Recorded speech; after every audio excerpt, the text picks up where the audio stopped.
All right, all right.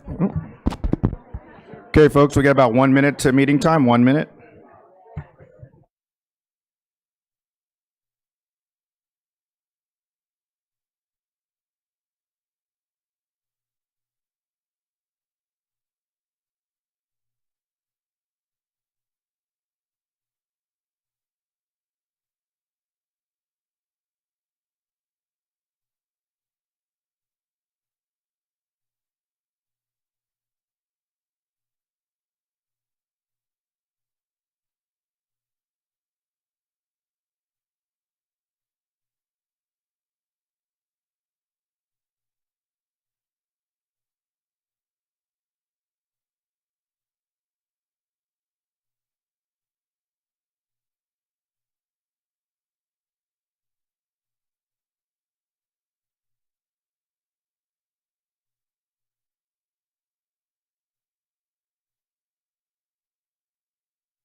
All righty, folks. Good evening, good afternoon. We're going to go ahead and call our school board meeting to session. Welcome, everyone. Great seeing you all. So now we're going to move on to 1.2, Pledge of Allegiance, and we're going to be led today by our recently crowned on September 23rd, our Mr. and Mrs. Cardinal Alejandro Davalos and Danielle Francesca Villanueva. So welcome. Oh, and he definitely has that wave down. All right. So let's all please stand.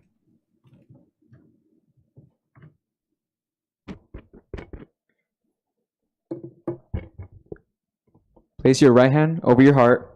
Ready, begin. I pledge allegiance to the flag of the United States of America and to the republic for which it stands, one nation, under God, indivisible, with liberty and justice for all. You may be seated.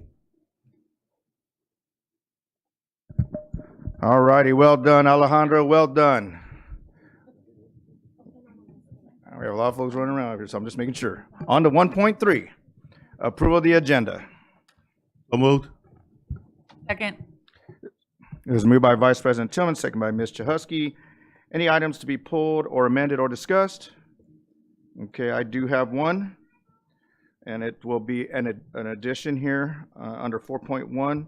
Pursuant to a request under Government Code Section 54957 by the employee involved when the closed session matters under Public Employee Discipline, Dismissal, Release will be heard in open session as item number 4.1 instead of closed session. The general public comment on closed session items currently reflected on tonight's agenda as item 4.1 will be redesignated as item 4.2.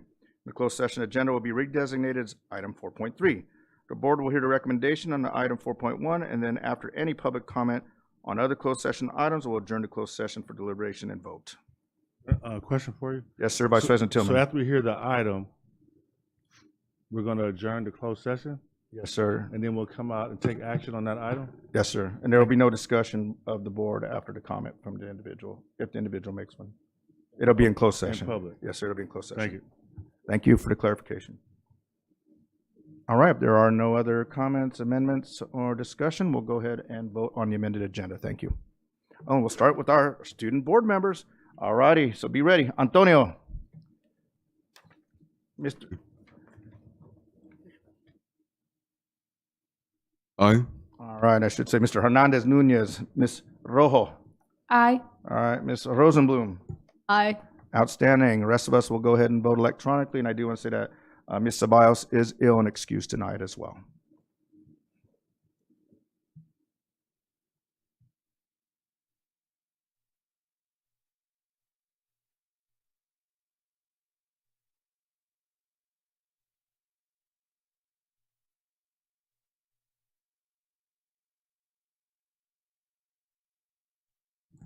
Dr. Wyatt? Didn't come up on mine, but I'll go verbal with an aye.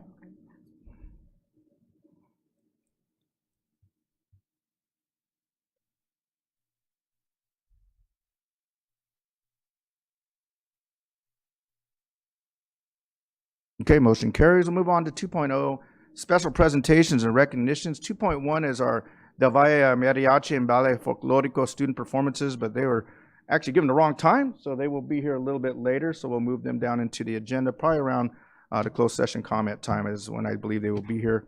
This will take us on to 2.2, which is our Making Hope Foundation Board of Directors, and at this time, I'll be introducing our board of directors, and there's quite a few of you here today, as I can see. So welcome this evening, and I will start with our chairman of the board, Mr. Michael Rivera. Welcome.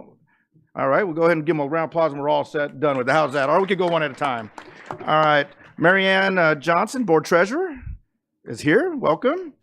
Carrie Gilbreth, board member. Welcome. Jolena Greider, board secretary. Good evening. Welcome. Hattie. Why do you go by Hattie Garcia? Welcome, Hattie. So good to see you. You know, I don't call him that, but that's what he puts on here. So Kathy Knowles, a board member. Welcome. And Mr. Garcia, I will acknowledge your immediate past chair, so thank you for that. Garzon Cesena, did I get that right, I hope? He's not here? Okay, well, welcome to our operations manager. I know he's not here, but we want to make sure to acknowledge him. Karen Suarez, vice president of Collective Impact. Welcome. We know that's a big one right there, the collective impact and the countywide vision. Aaron Bringer, Vice President of Development. Welcome, Aaron. Good to see you. And Nikki Detman, our Chief Executive Officer. Welcome, Ms. Detman. We'll get you up here in just a little bit, but I also have a couple other names that I got to introduce. Some special guests today that should be either here out in the crowd or coming in any second, and that will be Bansri Parikh. And we also have Kathy Paredes. They're both from the Inland Empire, president for Bank of America, and Inland Empire market executive for Bank of America. Welcome both. Good evening, and welcome to the microphone. Let's welcome our folks from B of A.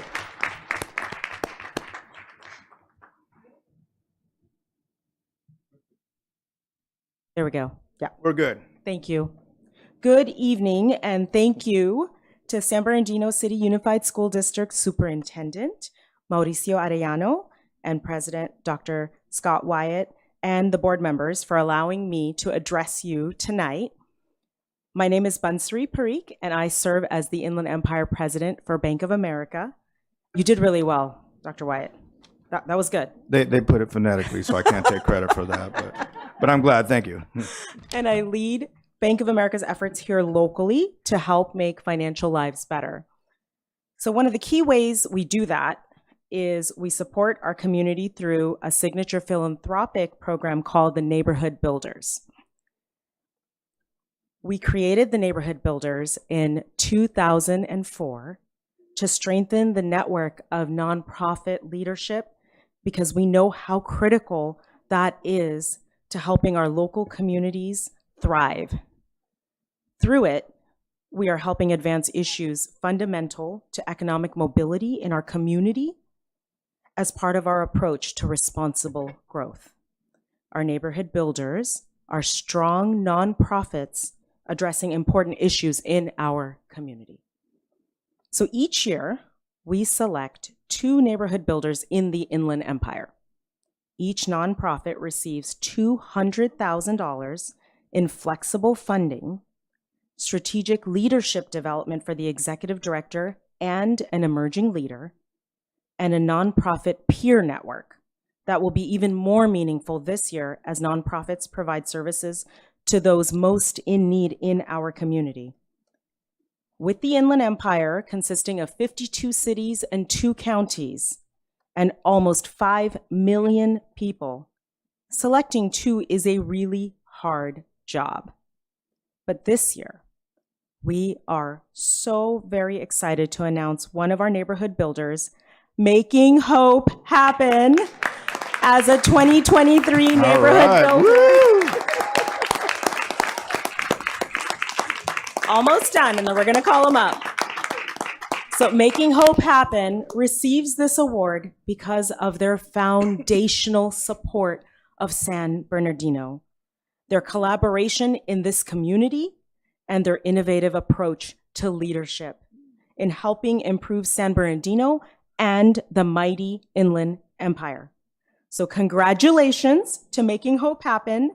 Nikki Detman, Karen Suarez, staff and board, come on up so we can celebrate you. And Ms. Parikh, did we have a dollar figure on there? I don't think I heard a dollar figure.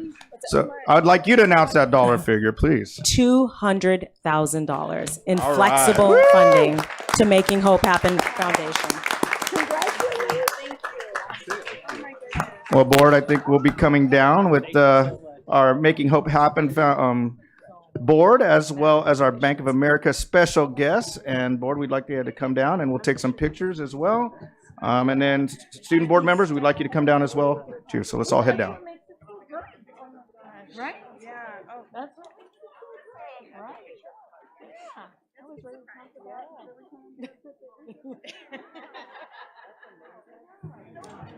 All right, photo op.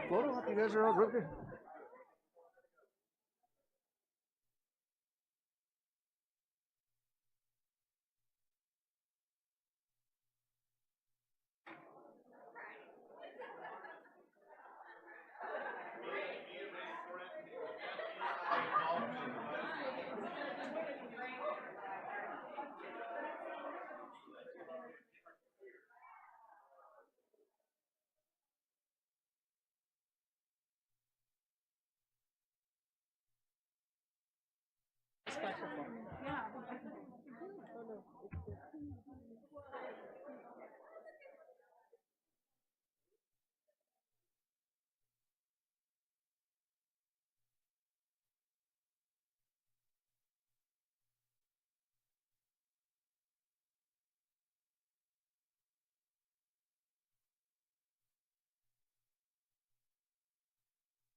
When McCarthy got ousted? Deuces.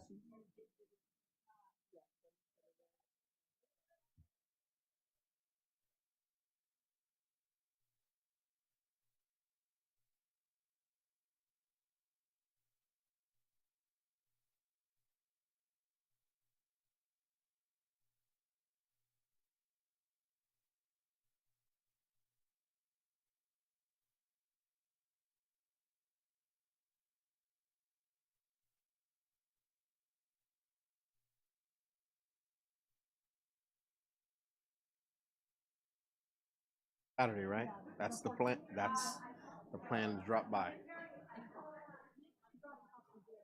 Gracias.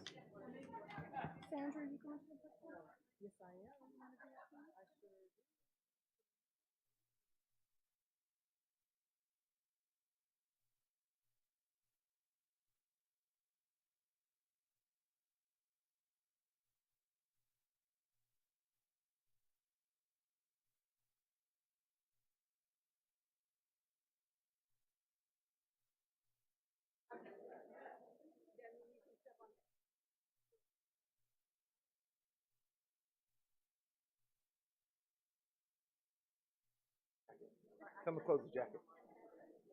There you go. We'll let these lovely people take their photos first. And then the professional. Big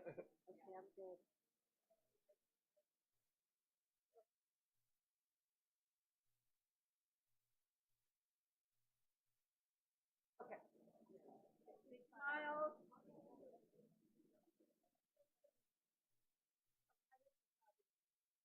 There we go.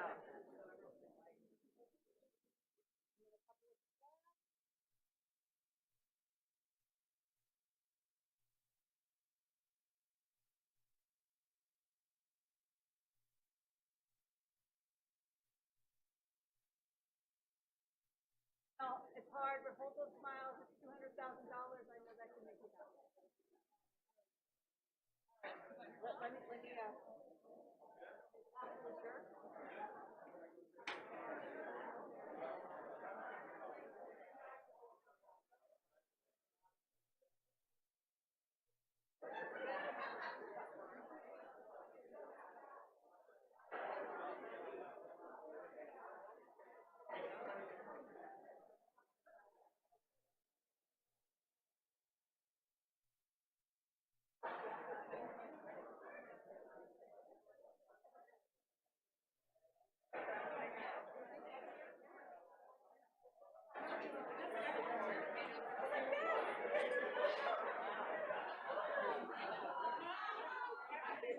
That's awesome.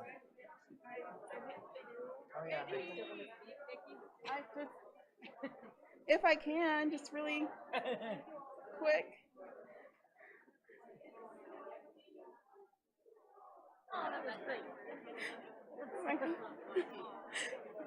Um, wow.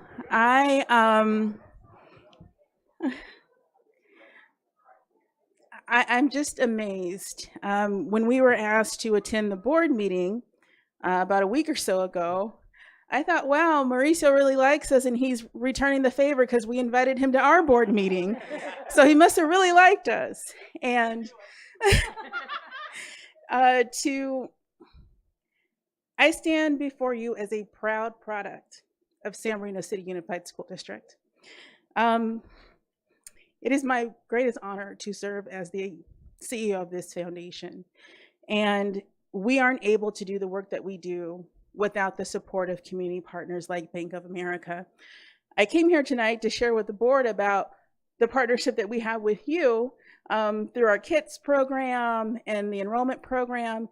And we shared this with Mauricio last fiscal year for your $250,000 investment in the KITS program, which is our 0 to 5 literacy program.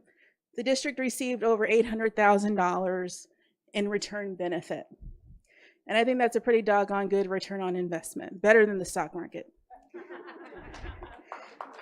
And so I can only imagine the great things that we will be able to do for San Bernardino students, for San Bernardino residents, for our community at large, with this very generous donation from Bank of America. So again, thank you, Bank of America. Thank you, school board. Thank you, cabinet. You have always been so supportive of the work that we do. I am so grateful to be a part of this community, and I look forward to continuing a long partnership with everyone. Thank you.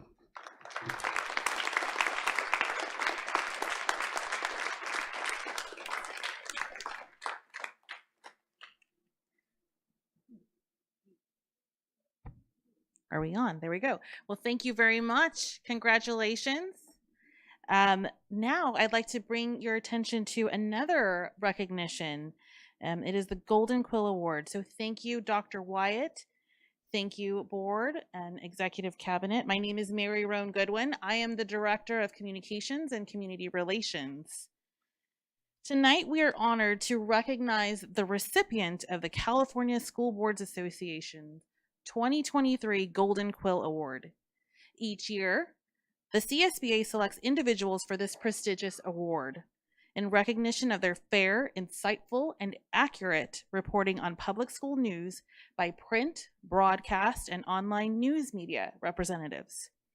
This year, Mr. Clifton Harris, retired law enforcement officer, investigative reporter, and producer of the San Bernardino American newspaper, is one of 4 individuals at the state of California to be selected for this year's Golden Quill Award.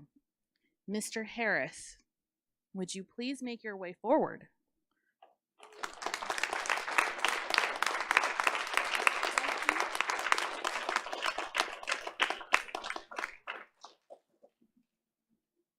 Mr. Harris, the San Bernardino City Unified School District thanks you for your contributions to educational journalism. Your support and understanding of the opportunities and challenges facing public school systems plays a critical role in helping our community stay informed about important topics and highlights the San Bernardino American newspaper as a valuable source and resource in our community. When you consider that this is one of the oldest adjudicated locally owned minority newspapers serving the Inland Empire, we want to thank you for your contributions once again. For those of you who are not familiar, this is his publication. You will find a lot of our press releases included, and that doesn't always happen. So we want to thank you for taking the time to publish the good news. You are part of our good news crew, so we appreciate that. At this time, I'd also like to introduce Mario Flores, who is representing Supervisor Joe Baca Jr.'s office, and he has a presentation.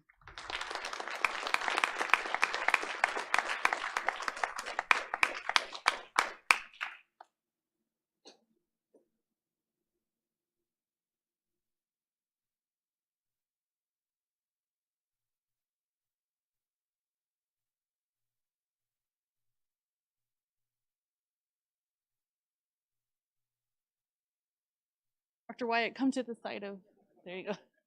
There we go.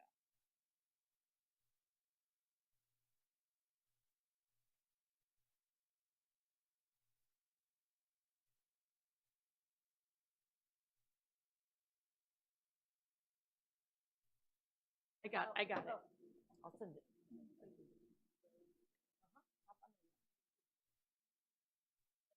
Or first?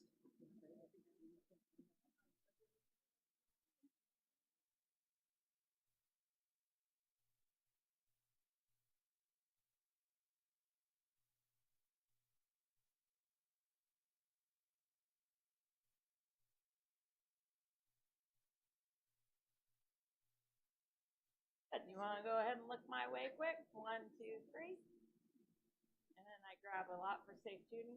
And you're all set. So on behalf of, one more time, sorry. So on behalf of San Bernardino City Unified, the CSBA, I present you this award.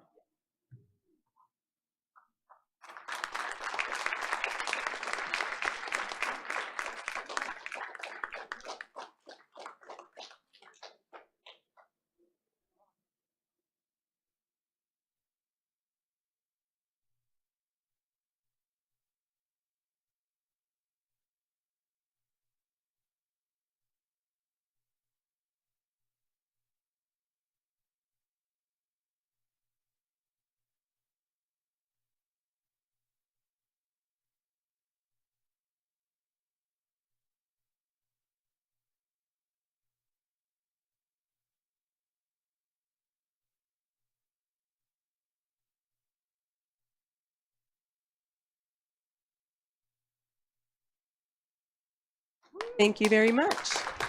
So we'll have our board continue to stand. We're still not finished with presentations. Yes, sir. So we're excited to be able to highlight the quality programs that we have in this district.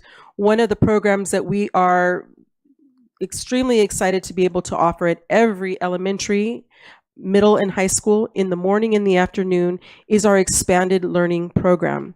Today, we'd like to provide recognition for one of our newest sports to the Inland Empire and actually to CIF sports. I'd like to be able to acknowledge the Cajon Girls First Flag Football Team. And at this time, I would like to recognize our vendor from Athletes for Life, Greg Bell, if you could come up. And I would also like to bring up our leaders from our expanded learning program, Miss Ann Pearson, Laura Vega, Tiffany Arena, and Mr. Robert Ruff, and Sandy Mancha.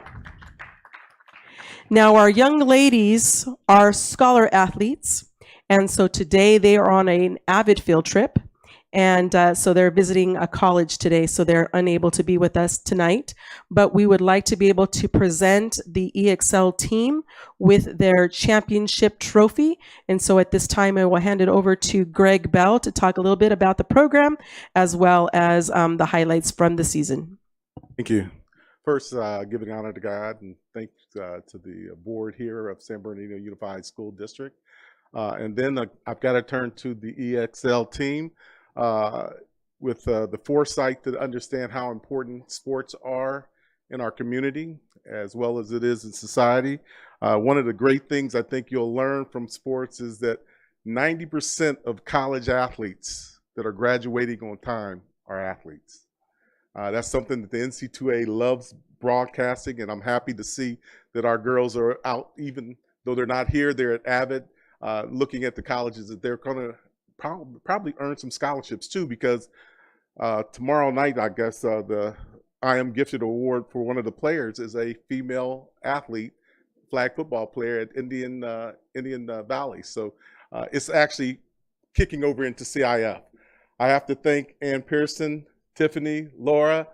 Those are the two that I've worked with, and I'm just starting to work with Sean in the back for coming to me and giving me the opportunity to serve the city as we've continued to serve for the last 20 some odd years. And I can't thank them enough, and can't thank the board enough. And of course, Dr. Rodriguez, you know, we kept pushing dates and making it, but we're going to have a great program that the girls next year are going to, they're really looking forward to it. They really are.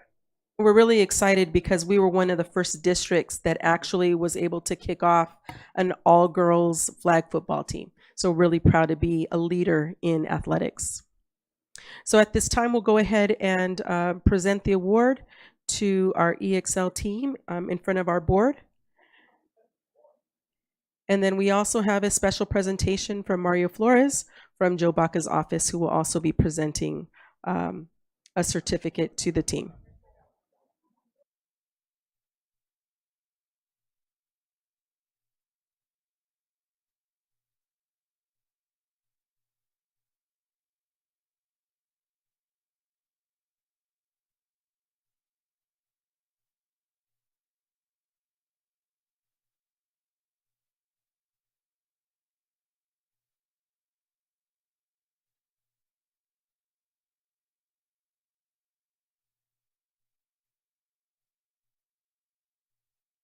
So as I'm stalling as they're taking the picture, I want to acknowledge Greg Bell, who is the owner and founder of our Athletes for Life program, who is a former Raider and Rams player, who continues that love of football and athletics and really that well-rounded student to the students of San Bernardino. His program has grown and now is offered at all of our high schools. And in addition to that, he has partnered with one of our alums from San Bernardino High School, Alexander Madison. And this year we're starting an I Am Gifted weekly athlete of the week, boy and girl from the Inland Empire. And we're really excited that the podcast is coming out, and just to give recognition to the hardworking students in San Bernardino.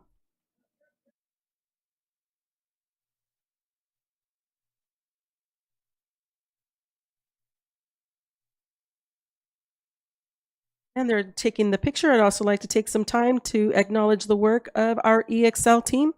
The program is offered again at every school in the district in the morning and afternoon. So we're able to provide quality programs. Students can do their homework. Students are able to take advantage of lots of opportunities from Lego Club, rocketry, cooking classes, as well as doing their homework. We're encouraging students to be able to have that well-rounded whole child approach and to give students opportunities that students in maybe more affluent districts or communities have. So one of the signature events that will be coming up in next week on the 14th is our Brick Blast. It's already sold out, or else we would be telling you more about that program. But we're really excited that we're able to bring the magic of Legos to San Bernardino City schools.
All righty, folks, we'll go ahead and continue. We're going to go to 2.5, Resolution in Recognition of California Week of the School Administrator, and it is Ms. Chahusky. Whereas leadership matters for California's public education system and the close to 6 million students it serves. And whereas the title of school administrator is used to define many educational leadership posts, such as superintendent, principal, assistant principal, special education and adult education leader, district business official, classified educational leader, and other school district employees who are considered administrators. And whereas providing quality service for student success is paramount, and the future of California's public education system depends upon the quality of its leadership. And whereas school leaders depend on a network of support from fellow administrators, teachers, parents, students, businesses, community members, board trustees, colleges and universities, community and faith-based organizations, and elected officials to promote ongoing student achievement and school success. And whereas the state of California has declared in Education 44015.1 the second full week of October as the week of the school administrator, therefore be it resolved, the Board of Education of the San Bernardino City Unified School District declares October 8th through the 14th, 2023 as the week of the school administrator and commends all school leaders for the contributions they make to successful student achievement. So moved. Second. Second. All righty, it was moved by Mr. Husky, second by Vice President Tillman. Looks like we have a light on. Ms. Alexander? No? Okay, we do not. All right, well, if there's no other discussion, let's go ahead and vote. Oh, and I apologize. Mr. Hernandez Nunez? Aye. All right, Ms. Rojo? Aye. Ms. Rosenblum? Aye. All right, rest of us will vote electronically.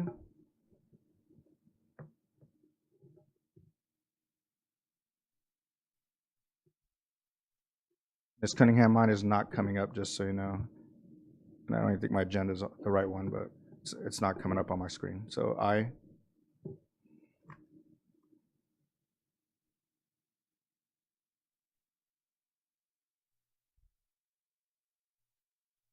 Okay, motion carries. We'll move on to 2.6, resolution recognition of National Red Ribbon Week.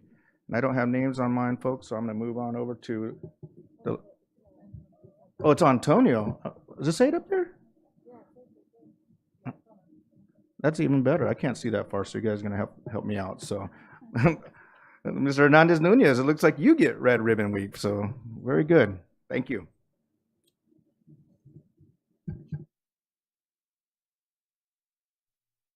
Whereas, according to data collected in 2020, half of Americans aged 12 and older have used illicit drugs in their lifetime, and whereas teenagers and people with mental health issues are more at risk for drug use and addiction, with more than 46% of teenagers having tried an illicit drug by the time they are in 12th grade. And whereas, although public awareness of illicit drug use is increasing, emerging drug threats such as the abuse of prescription medication, use of inhalants, and opioids, such as fentanyl, demand attention. And whereas government, parents, law enforcement, schools, service organizations, and youth can provide positive peer influence by demonstrating a commitment to maintaining healthy, drug-free lifestyles by wearing and displaying red ribbons during Red Ribbon Week. And whereas the theme of Red Ribbon Week 2023 is Be Kind to Your Mind, Live Drug-Free. Therefore, be it resolved, the Board of Education of the San Bernardino City Unified School District hereby proclaims October 23rd through 31st, 2023 as Red Ribbon Week, encourages all schools to participate in drug prevention activities during Red Ribbon Week and throughout the year, making a visible statement that SBCUSD is strongly committed to a drug-free community. So moved. Second. All right, it's moved by Mr. Husky, second by Ms. Rosales Medina. We'll go ahead to our student board members. Mr. Hernandez Nunez. Aye. Ms. Rojo. Aye. Ms. Rosenblum. Aye. I'm an aye as well. Rest will vote electronically. Thank you.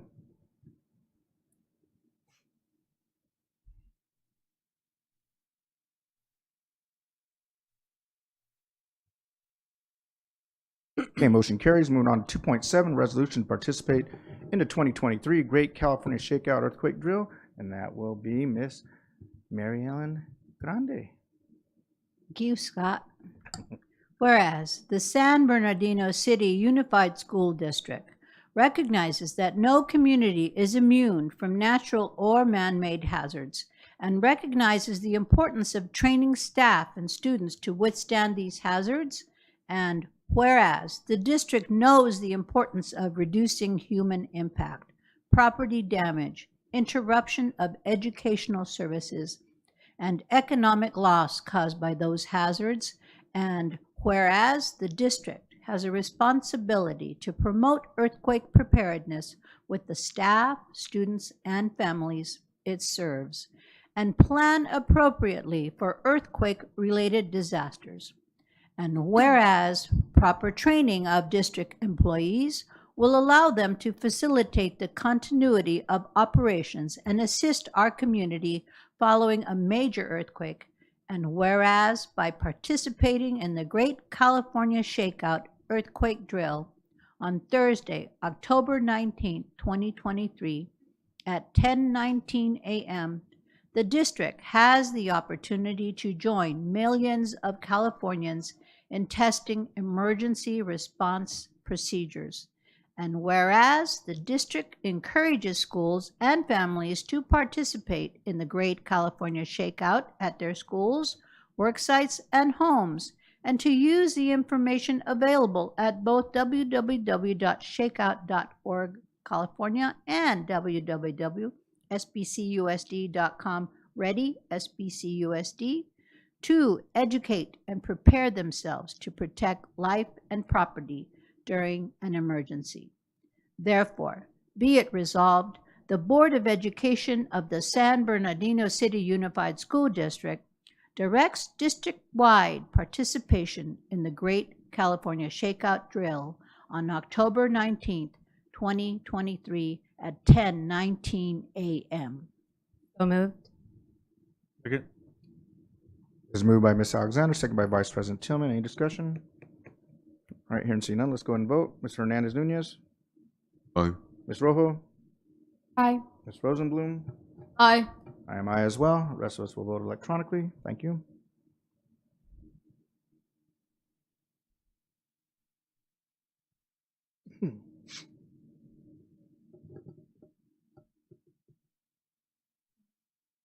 Okay, motion carries. Moving on to 3.0, public comments. 3.1, receive public comments. This is the only time the public will have an opportunity to address the board on items not on the agenda and within their subject matter jurisdiction, such as district policies, procedures, programs, services, or fiscal matters. Public comments are limited to 5 minutes per person. 6 or more people who wish to speak on one topic will be provided no more than 30 minutes total. Speakers are cautioned that under California law, no person is immune from liability for making intentionally false or defamatory comments regarding any person simply because these comments are made at a public meeting. And our first public speaker and comment will be Ms. Kristen McGuire. Welcome, Ms. McGuire.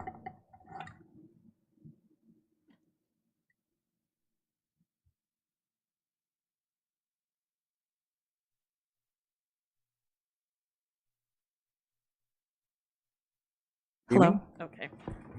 Welcome. Good evening, Good evening. President Wyatt, Vice President Tillman, and other members of the board and the administrators. My name is Kristen McGuire, and I am speaking on behalf of Winna Critchlow, the president of Delta Sigma Theta Sorority Incorporated, Pomona Valley Alumni Chapter.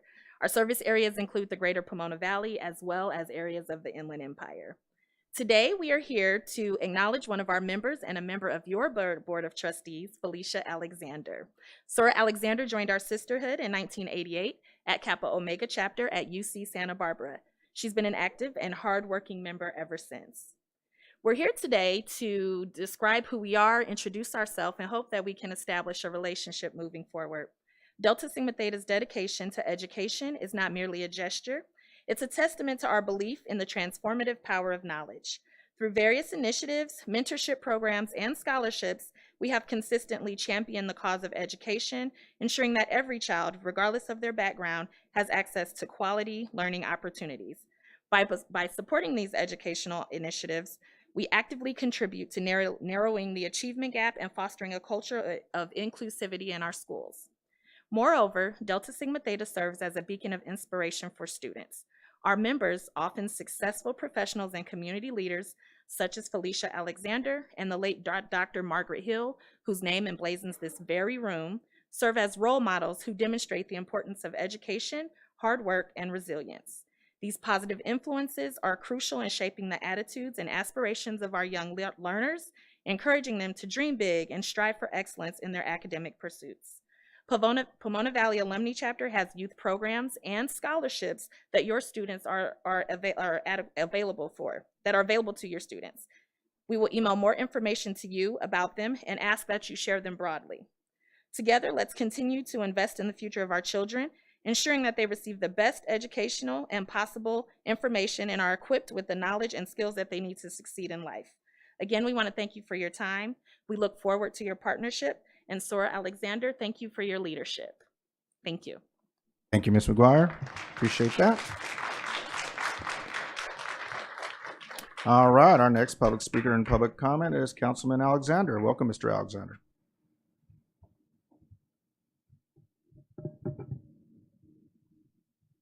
I see you're matching in red as well, sir. Very good. You got the dress code from the missus, I see. Well, I'm a member of Omega Psi Phi Fraternity Incorporated, and that is my sister's sorority. So, you know, we have to do what we're told. But I'm not here. I'm here as Damon Alexander, and I'm calling on about the San Bernardino Turkey Trot, which you guys all know happens on November 23rd on Thanksgiving Day. So we would like to invite everyone out to the San Bernardino Turkey Trot. It's our 9th year. We have been a partner with the San Bernardino Unified School District. We have provided a discount to all students that participate in the Turkey Trot every year that it's been in existence. It starts at 7 a.m. in the morning on Thanksgiving. So we have a saying, wobble before you gobble. So get down there. It's at the San Bernardino International Airport. We're the only race that runs inside the airport. The first time we ran it 2 years inside the airport, guess what? I managed to get a plane to fly over to all the runners. No, I didn't. But no, I didn't. I didn't manage that. But you can come. You can pick up your race bib the day before. You guys have 5 minutes for your public comment, don't you? Well, I'll be here a minute. No. It's a fun race. It's a family race. We have a family tradition that families come out and they dress up as turkeys, pilgrims. They come out. They come out every year. So it's definitely a family tradition. It's about health and wellness. You come out and you get your steps on. You do not have to run. You can wobble. You do not have to do that. As long as you finish, there's a finishing medal. And it's just a good time before you start your Thanksgiving morning and feast with your family. So I just wanted to come out. It's at sbturkeytrot.com. That's sbturkeytrot.com. And like I said, anybody in the school district that signs up has a discount, as always, every year. So thank you for your time. Hope to see you on race day because I'm the co-race director and you know who the other co-race director is. So thank you again for allowing me to speak about the San Bernardino Turkey Trot. Thank you. Thank you, Councilman Alexander, and hopefully we get a lot of folks out there for you. I know I need it more than anyone. I'll definitely be wobbling too, sir. All right, our next public speaker is Annette Billups. Welcome, Ms. Billups. All right, and we see we have our wonderful guest, SBTA, up there. Welcome, everyone. Good to see you. All right. Good evening, Superintendent, Cabinet, and board members. My name is Annette Billups. I'm a teacher at Cajon High School, and I'm here about two safety concerns. I'm on the Safety Council at school, but our hands are tied with these two issues, so hopefully you can help with them. One is the lack of safe perimeters. So Cajon is wide open. The only truly secured area is in front of the school. The rest of the perimeter is varying heights of chain link that even I could hike over if I really wanted to. So and I always think about that. If I could hike over it, definitely somebody who shouldn't be in the school could easily do it. And another issue along with that is considering the larger population of high schools should have a larger number of CSOs. We only have 5 for 3,000 students, and they are stretched very thin on the daily.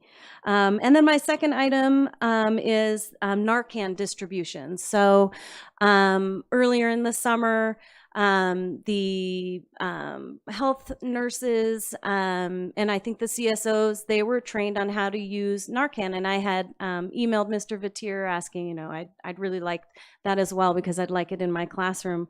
But I guess it was a slow rollout. And so my request is to have Narcan made available in every building at high schools and middle schools, so not just a few people. I pulled some data from the CDC.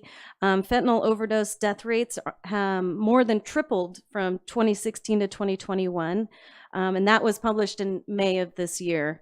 And one of my concerns is by the time someone runs to whoever has the Narcan, explains what's happening, then waits for them to get it, then runs back to where the student is, it's going to be too late. We had an incident happen at Cajon where a student was having a problem.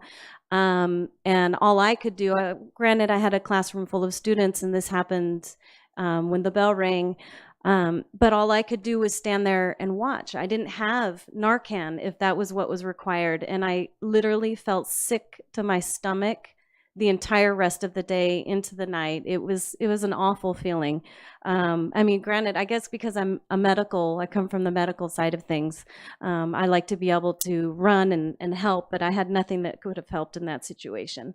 So a possible solution for that, again, is every building at the school should have a lead person with Narcan available, perhaps a walkie as well for communication.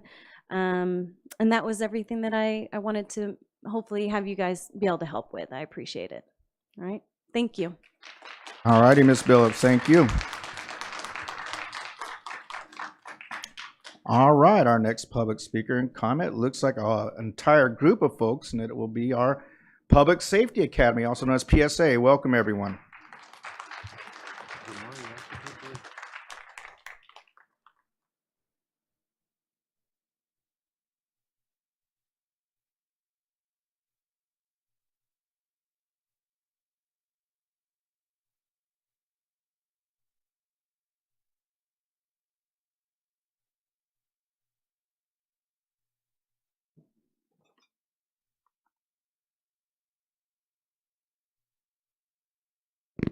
Good evening. My name is Jennifer Stickle, and I'm the principal at Public Safety Academy Charter School. And we are, our focus is law enforcement, careers in firefighting, military, emergency medical response. And we are here to showcase PSA a little bit, and also, more importantly, to thank the San Bernardino City Unified Board of Directors just for all your years of support. We've always had a really wonderful partnership, and we're very grateful for that partnership. We're very pleased to be a part of the San Bernardino City Unified community. So with that, we just wanted to show you a little bit about what Public Safety Academy Charter School is all about. So at this time, I'm going to turn it over to Cadet Rodriguez.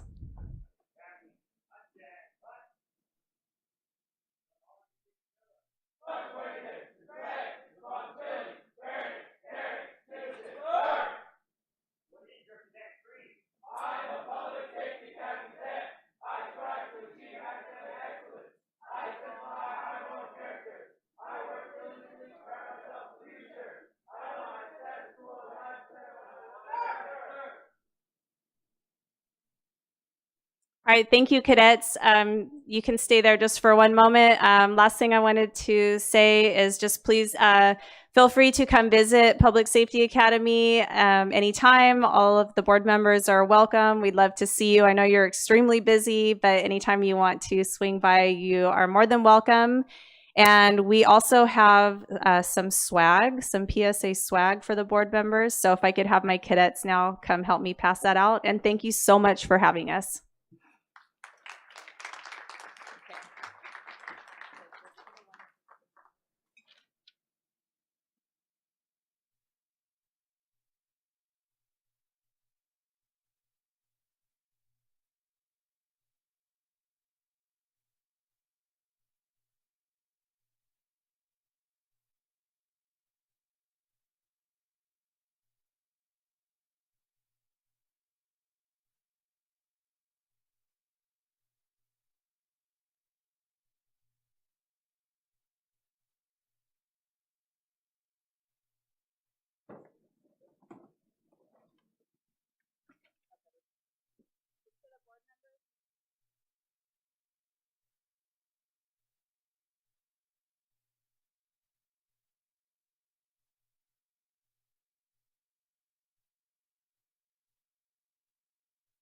Thank you, everyone. Job well done, young men and young ladies. So great job. All right, our next public speaker and comment will be Maisha Lee. Welcome, Ms. Lee.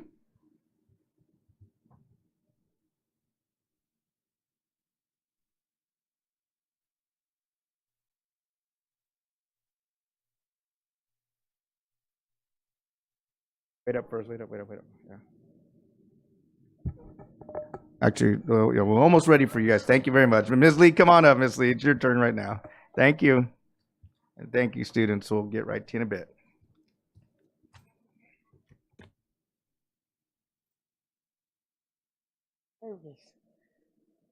Hello. Good evening. Good evening. All right, my name is Maisha Lee, and I have come here to talk about the traffic and the safety at Barton Elementary School. I work over there as a crossing guard, and the traffic over there is really bad. They're driving like 45 to, man, you don't even know, 80 miles an hour over there. I'm walking the kids across the street. They're about to run us over. They don't care. And I think that something needs to be done. It's an apartment building that's right across the street. It has an entry and an exit. And the school has an entry and an exit, but it also have another entrance and exit down at the end. I think that they should close the one near the crosswalk.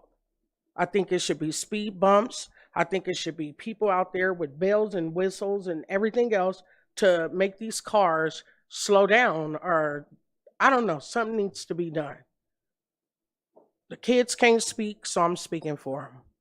I have parents who have signed, I have 2 papers of signatures and numbers of parents that are concerned. They're at work right now. Some came, they're here. But we're scared. I'm scared. I don't want to quit my job in this economy. I love kids, but at the same time, I don't want to be ran over.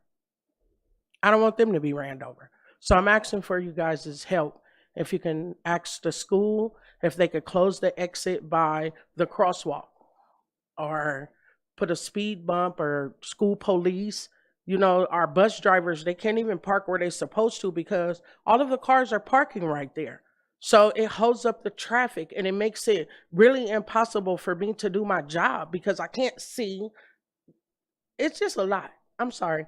I never spoke in public before. It's kind of making me nervous. But yes, that's what I like to happen. Thank you.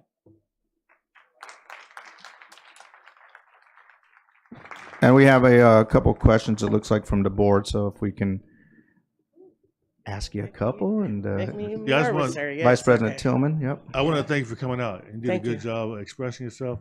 And I'm sure that the superintendent will make sure that we get Chief and maybe Vachir out there. And I'll also come by and take a look. But I appreciate you coming out and telling us about your concerns. I agree. We got to make sure it's safe, and we'll find a way to do better. Thank you. Thank you.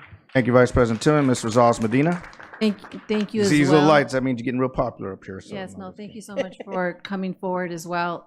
And so I did want to clarify, what was the school site again, the name? It was Barton Elementary. Okay. Yes. Okay, thank you for clarifying. Thank you. Okay. Thank you, Ms. Rosales Medina. Mr. Husky. I also thank you for coming out. I was there for the Safe Routes to School walk that we had there a little while ago, so I'm aware of what you're speaking. I can visualize what you're talking about. So I appreciate that this will go to the superintendent. and Okay, have so you some know about discussions. the apartment building and where yeah, we did that Safe Routes walk there that was a Yes, couple weeks ago. yes, So thank you for coming out and bringing that to our attention. Thank you. Thank you, Mr. Husky. And Ms. Lee, same thing for me. You know, this has been, I know, on our agenda. I know Ms. Rosales Medina and myself since I've probably been on the board. And we're talking about 8 years now. And the streets around many of our schools are not safe. And you know, I'd ask our public out there, our community, to consider that when you are driving around our schools in our town, everywhere, to take your time. You know, obey the law. Watch those stop signs and crosswalks. I mean, you know, our kids are our most precious resource. And I know we're all in a hurry when we drop off our kids. I was one of those parents too when I dropped off my kids and had to get to work and then drop off my other kids. So there's 2 of them in the morning, but we still need to take our time and be safe. So thank you, Ms. Lee, again for your time. Thank you, Appreciate guys. Yeah. Thank you, guys. Anybody else? Okay. All right, our next public comment is Ms. Barbara Pasachek Cox. I see that at the end there. Miss, welcome.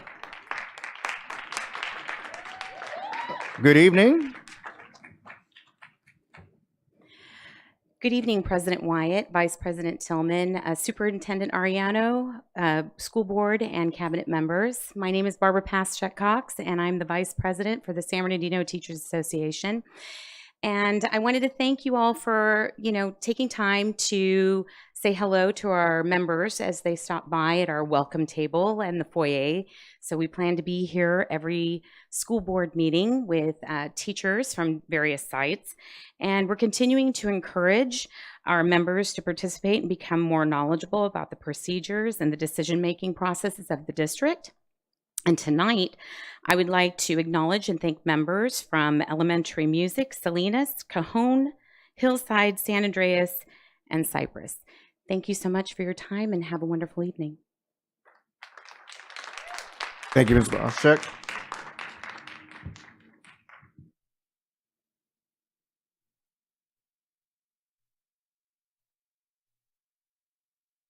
All right, our next public speaker is, and I apologize if we got the last name wrong, looks like Miss Velma Cooley. Welcome. Good evening. Oh, there you are.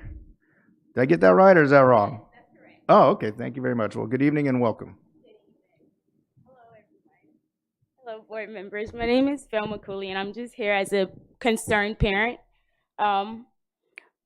I have a kid on site at Barton Elementary, and he's albino, and he's different. He looks different from everyone else, and he's been bullied. This isn't the first year. This is going on the second year. I've been asking for assistance through the school principal, through the assistant principal, the regular principal. I have gotten no help. I've reached out to the school board, put in bullying requests. I did screenings and all of that. Still nothing. Just this recent incident that happened last week. I had someone call him a white MFB.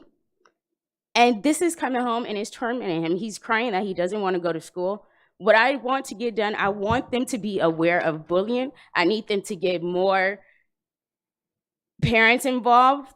Speak with your kids at home. Not everyone look the same, act the same, because it's taking a toll on him. It's taking a toll on him, and it's taking effect on our home as well. And I don't think that that's fair. We need some solutions. If that means that we have to do bullying ceremonies or like have someone come and speak out to them on it, we have to do something about it. We have to do something about it. And that's about it. Well, thank you, Ms. Cooley. Looks like we have a light here for you as well, and that's Ms. Rosales Medina. Again, thank you so much for coming down. I wanted to ask you, have you reached out to the school site, and has there been any type of result from that? No, as far as results, they said that they will go to the next step and they will send out the undercovers to go in to see the problem, what's going on and stuff. But that's as far as we got in. All righty, any others as I look around? Vice President Tillman? I just want to say, because the items on the agenda, so we can't say a lot, but I want you to make sure you know that we heard you. I know you say you reached out to the board. I didn't receive anything, but I can guarantee that we'll follow up. I know Superintendent and Dr. Rodriguez will follow up, and if not, let me give you my cell phone number. Okay. 909. You got something? Yes.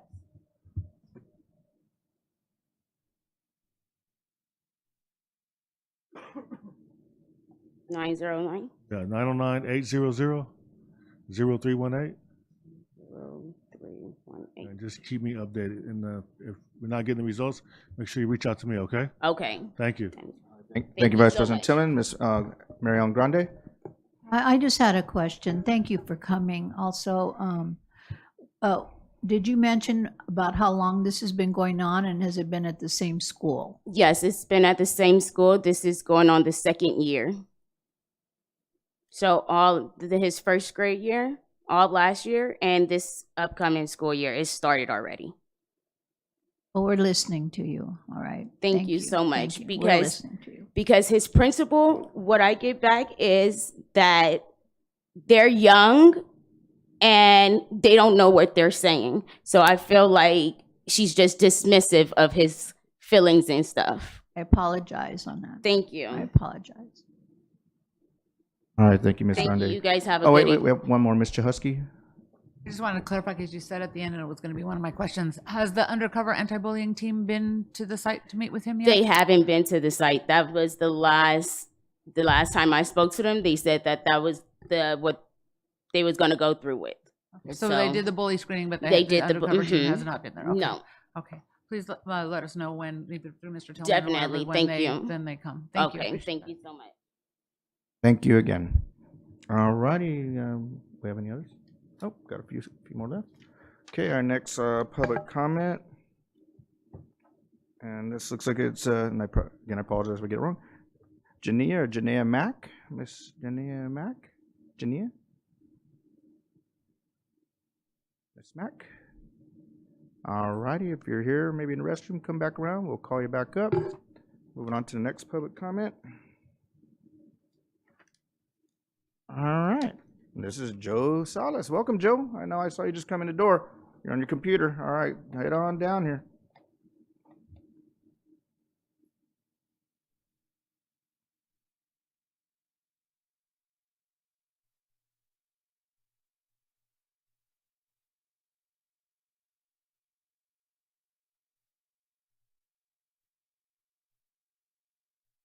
Evening, sir. Good evening, trusted mentors, and I love we have our student trustees now.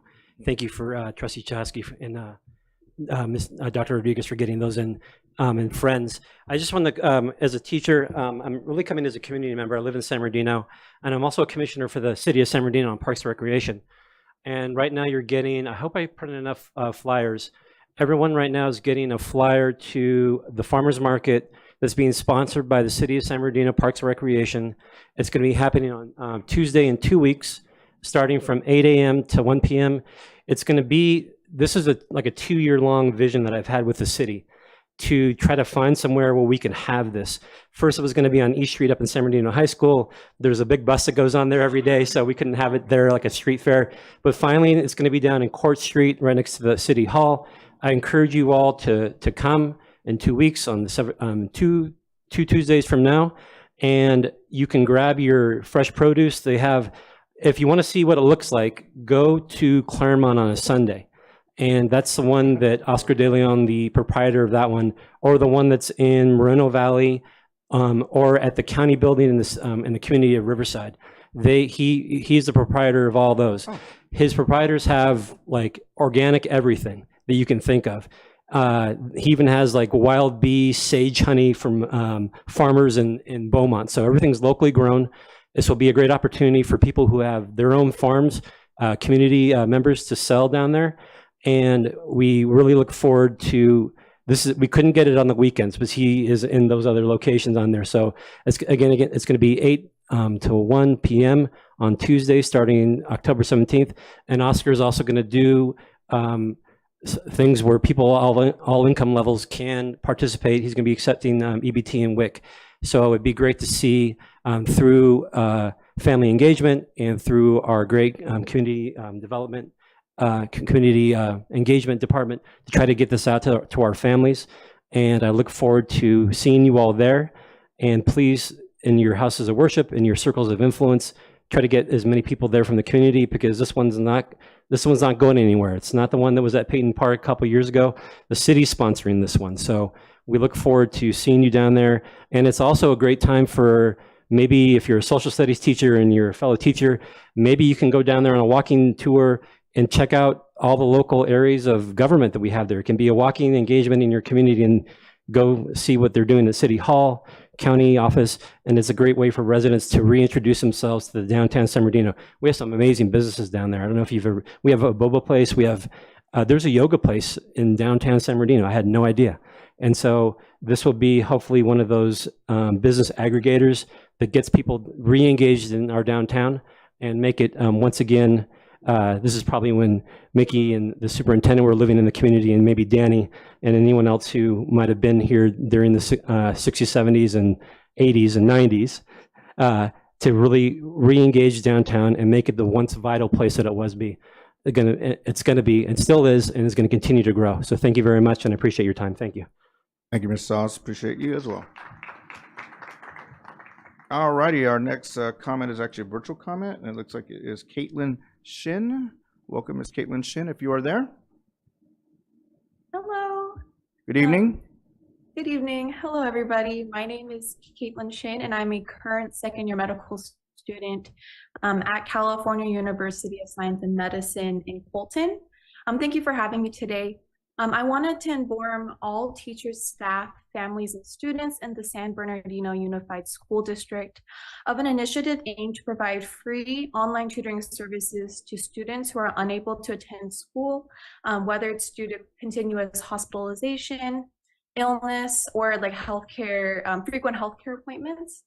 Sprout Volunteer Tutoring is a current registered organization with our medical school that seeks to mitigate the extensive costs of education for families by connecting medical student tutors to K-12 students in basic course subjects for free. Whether a student misses a week of school due to COVID or has to miss multiple months of classroom time due to a major illness, our organization is here to help. K-12 students will be tutored online and by medical students who have been extensively screened for competency and dedication. All of our tutors have undergone HIPAA training regarding privacy information, mandated reporter training, and background screens as well. For more information, please visit our website at www.sproutvolunteertutoring@weebly.com. If you'd like to directly talk to me about these services and whether we could help you in your classroom, please feel free to email me at shinc@cusm.org. Thank you all for your time. Thank you, Ms. Shin. We appreciate you. Have a good night. All righty, folks. I believe that is it for our public comments. So we're going to go back up to 2.1 as we have some special guests today, and we will be welcoming them back in, our Del Valle Mariachi and ballet folklorico student performances. So welcome, students. En español.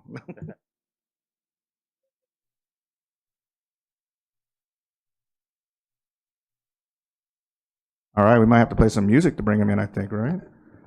We're ready.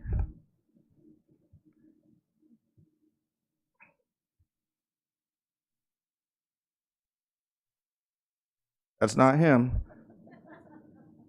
Put your outfit on, Mr. Pace, if you're going to come in with them. All right, here they come. Let's give them a round of applause coming on in.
Here you go. Good job. And we're going to bring Varnish back.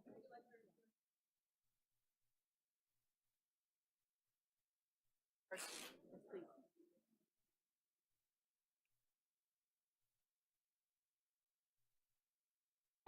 And can I just say, that was a wonderful performance. I do have one complaint though. The mariachi band has to have a different attire. The polo short's not working. All right, we're gonna get that right. Whatever the board has to do to make sure we have the authentic mariachi uniform, we're gonna have that. Thank you. You guys did a wonderful job.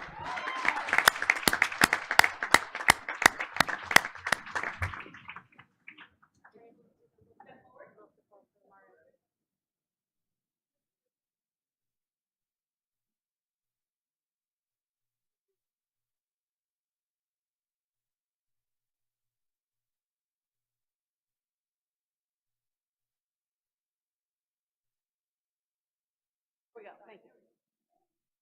All right. So, first off, if you can't see me, I can see that better.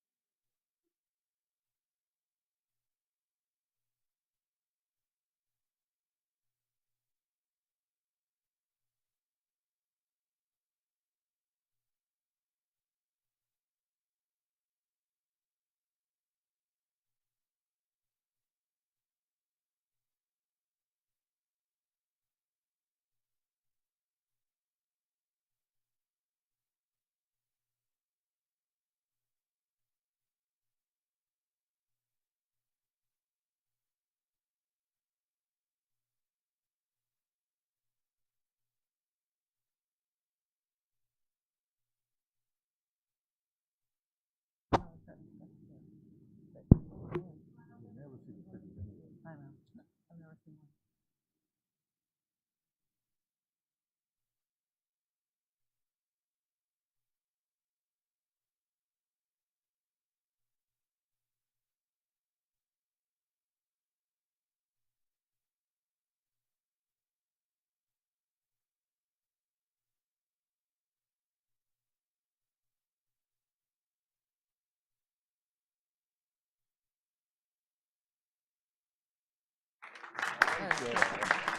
But I'm like, what's next? They out of control. They ain't gonna agree on nobody.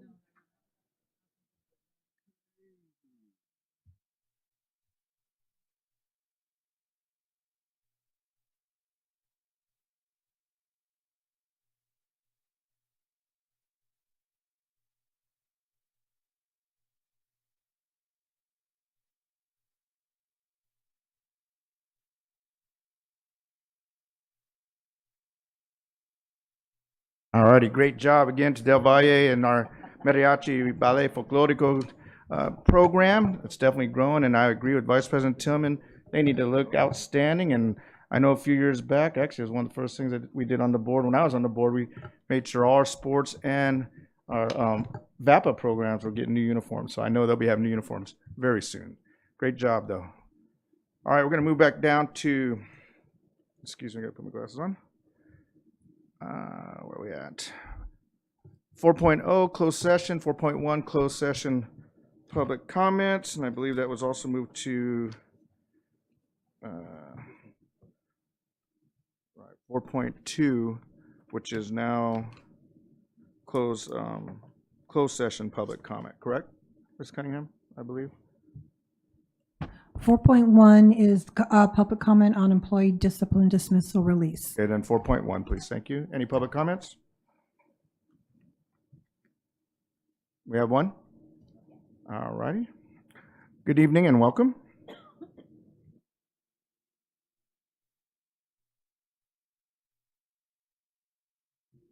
Hello, everyone. Good evening. Thank you for this opportunity. I hope everyone's having a great day thus far. My name is Lorinda M. Kern, and I'm an instructional tutor at Pacific High School. I've been there since 2012.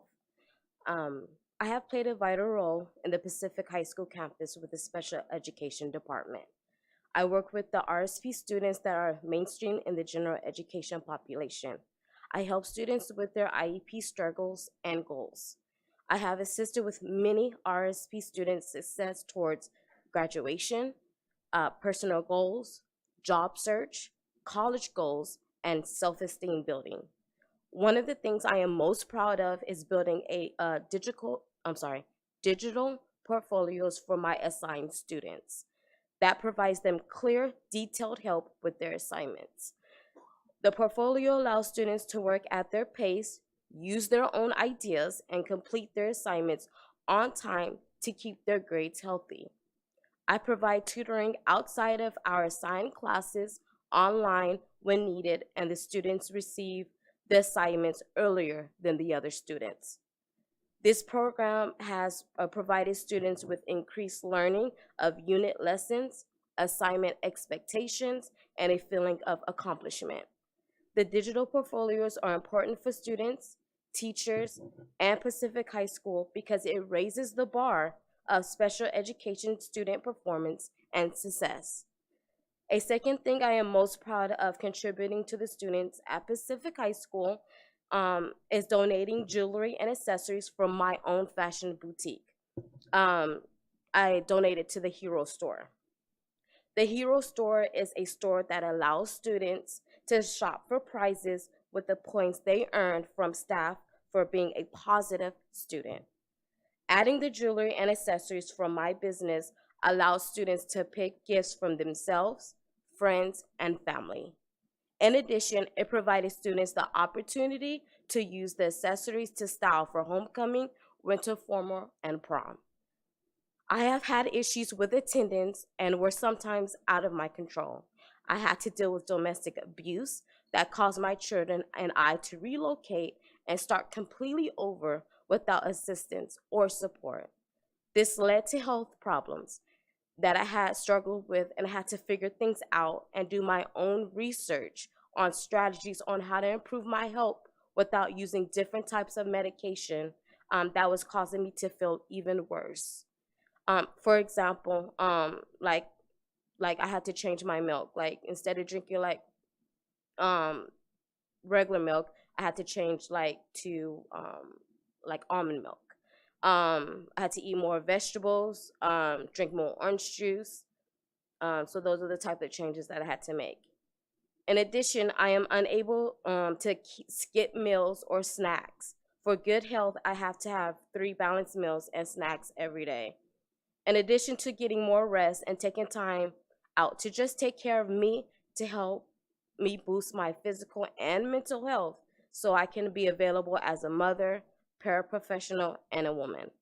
At the end of the 2022-2023 school, I finally got everything in order, back on track, and in a good space mentally and physically. The 2023-2024 school year, I was given new contract hours to begin work at 8:30 a.m. Since school started July 31st, 2023, I have improved my attendance and tardiness. I have been arriving to work on time every day and been present to serve the students and teachers. I would like another chance to prove that I can improve my attendance. I have made drastic changes in my life that will make a difference in my overall success at work. I want to continue to build the rapport with my students and teacher at Pacific High School. I'm sorry.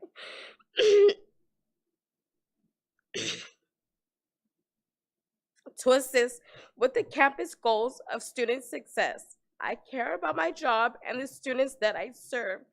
I would like to continue to follow my journey towards improving, meeting my professional goals, and working relationships at Pacific High School. I'm sorry, guys. Thank you for your time, support, and consideration. And I had some things just to give to you guys. Just a copy of my presentation, and then just like one of my doctor's things that I had for proof of health issue that I had, and then copy of my most recent timesheet showing my attendance, and some letters from students. They had given me letters last year. Usually I don't get letters from the students like during teacher appreciation, but for some reason last school year they gave them to me, so I saved them. So I just have those to give to you guys. And to Yeah, I was Kim. gonna say, can you give them to Ms. Cunningham, and then she'll give them Thank to you. us. Thank you very much.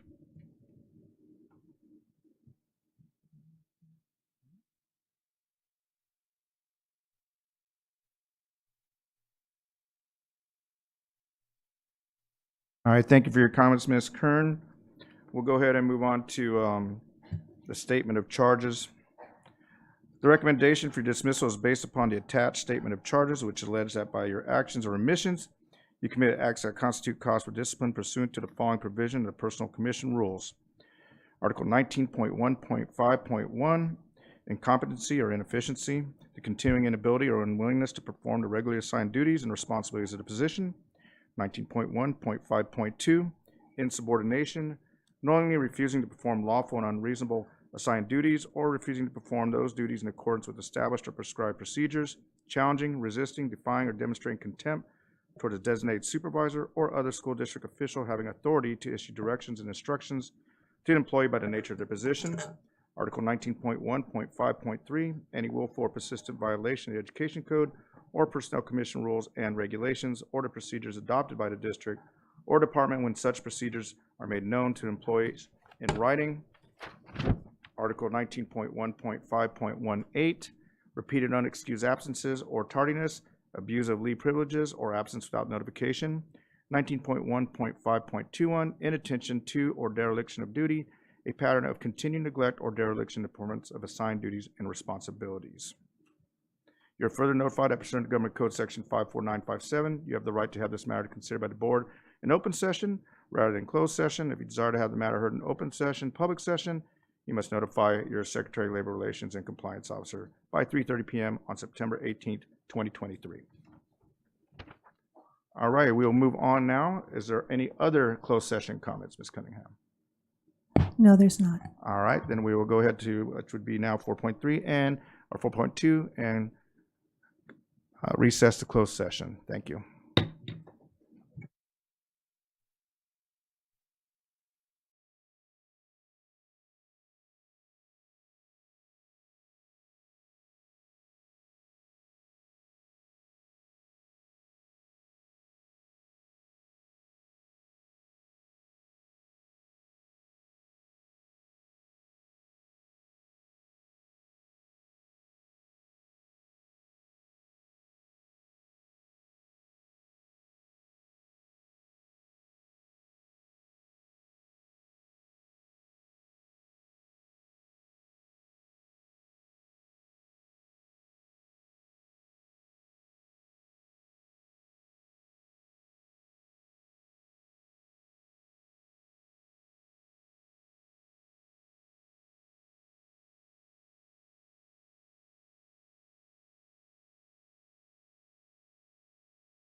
Carrie Gilbert to the front, please, Carrie Gilbert.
Alrighty, folks, we'll get started here. Looks like a wonderful group coming up here next. So, you know, all these ADs and coaches and athletes. I know they're a pretty wild group. You have to tell them, be quiet out there, but no, we're just joking. Anyway, folks, we'll come back from closed session, back into open session. So welcome, everybody. Thank you for being patient. We will move on to 5.1, approval of elementary school vice principal. Be resolved, the Board of Education approves the appointment of the following employee: Larry Harris, elementary school vice principal, Hunt Elementary School, effective date, work year, and salary to be determined. Moved. Second. It's been moved by Vice President Tillman, second by Ms. Rosales Medina. Any discussion? All right, hearing and seeing none, let's go ahead and vote electronically. It'll only be board members at this time, not student board members. Oh, mine's working. Perfect.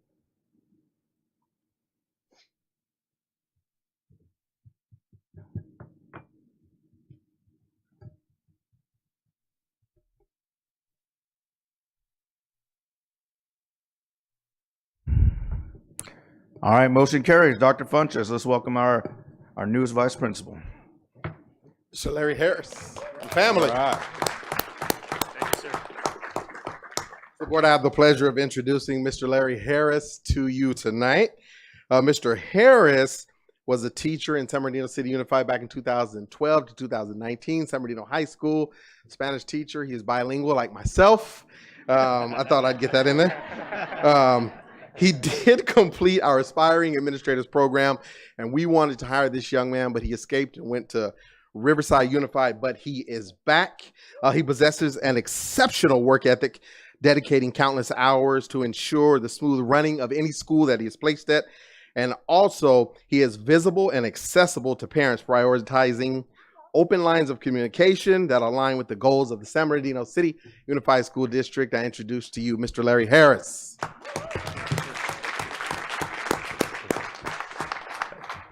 Good evening. Good evening, Superintendent Ariano. Good evening, Board President Dr. Wyatt. Good evening, Board Vice President Danny Tillman. Board members, it is an honor and pleasure to be here. Estoy contento de estar aquí y estoy listo para servir la comunidad. Once again, I worked for San Bernardino High School for almost 7 years as a Spanish teacher. I had students coming into my class and they would give me a look and ask me, "Are you the Spanish teacher?" Yes, I'm the Spanish teacher. Once again, it's an honor to be here, and I'm ready to serve the community. Thank you very much. Thank you, Mr. Harris, and welcome. Looks like you may have some family with you. Would you like to introduce your family members? This is my son, Nico. He's 10. And my daughter, Sophia, she's 8. And my little one, Noah, he's 3. Right on. Well, thank you once again. and thank you to all your beautiful children for staying up late with Daddy. I'm sure you're real proud of them, right? Vice President Tillman? And my wife. Oh, Blanca my Harris. goodness. I didn't see her over there. Don't forget her. She should have been first. My God, Mr. Harris. She's a teacher at Cajon High School. She's been there for 13 years. Where at? Cajon High School. All right, go Cowboys. All right. We'll say go Cardinals since you taught there too. All right, Well, go let me just say this. You know, the higher up you go in the organization, the more political it becomes. The first thing you do in the introduction is you have to introduce your wife first. Absolutely. Absolutely. Absolutely. Trust Vice President Tillman. He's been here on like 28 years up here, so or something. I quit counting after 25, but absolutely. All right. Well, congratulations again, Welcome, sir. and thank you. congratulations. Yes, Thank sir. All righty, moving on to 5.2. Yep, we'll give him another clap, Brown. Approval of middle school vice principal. Be resolved, the Board of Education approves the appointment of the following employee. Kirsten Martin, middle school vice principal. Martin Luther King Middle School, effective date, work year, and salary to be determined. So moved. Second. It's been moved by Vice President Tillman, second by Ms. Rosales Medina. Any discussion or comments? Hearing and seeing none, let's go ahead and vote.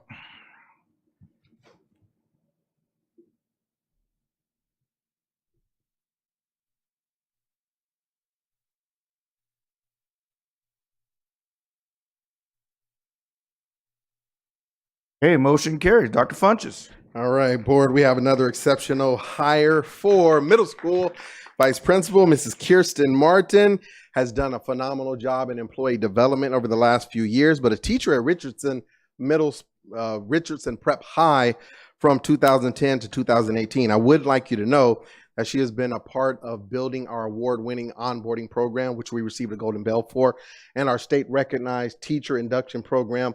Great job, Mrs. Kirsten Martin. A few more things. She's an individual who is highly committed to the task of coaching educators and making sure that they shine in their first 3 years of service in the district. And she has an authentic desire to serve at Martin Luther King Middle School. I introduce to you Mrs. Kirsten Martin.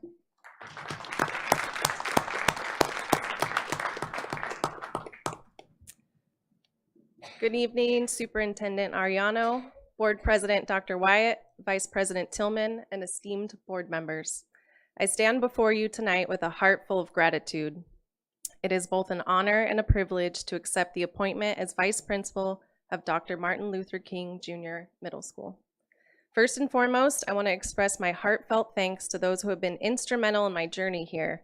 Dr. Natalie Raimundo, your belief in me and investment in my growth as a math teacher at Richardson Prep High Middle School paved the way for this opportunity. Reflecting on the past 4.5 years, I am overwhelmed with fondness and appreciation. As an instructional coach for employee development, I've had the privilege of working under the leadership of incredible individuals, including Mary Pierce, Shanna Smith, and Sarah McCain. These experiences have shaped me into the instructional leader I am today. I must also extend my gratitude to Ms. Clark, Dr. Funches, and Marisol Sanchez for providing me with the time and opportunities to embark on this new journey.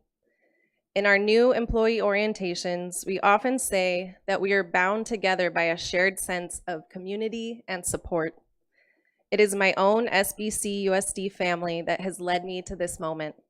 I have had the privilege of welcoming hundreds of new employees to our family at countless orientations, and today I stand before you as a testament to the power of our community. I eagerly anticipate joining my new family at King Middle School. I am filled with excitement at the prospect of working alongside students and staff to nurture a college-going culture where every student can achieve academic success. In closing, I extend my deepest gratitude to each of you for entrusting me with this role. Together, as a family, we will make a difference in the lives of our students and continue to build a brighter future. Thank you. Thank you, Ms. Martin. Do you have any family here with you this evening?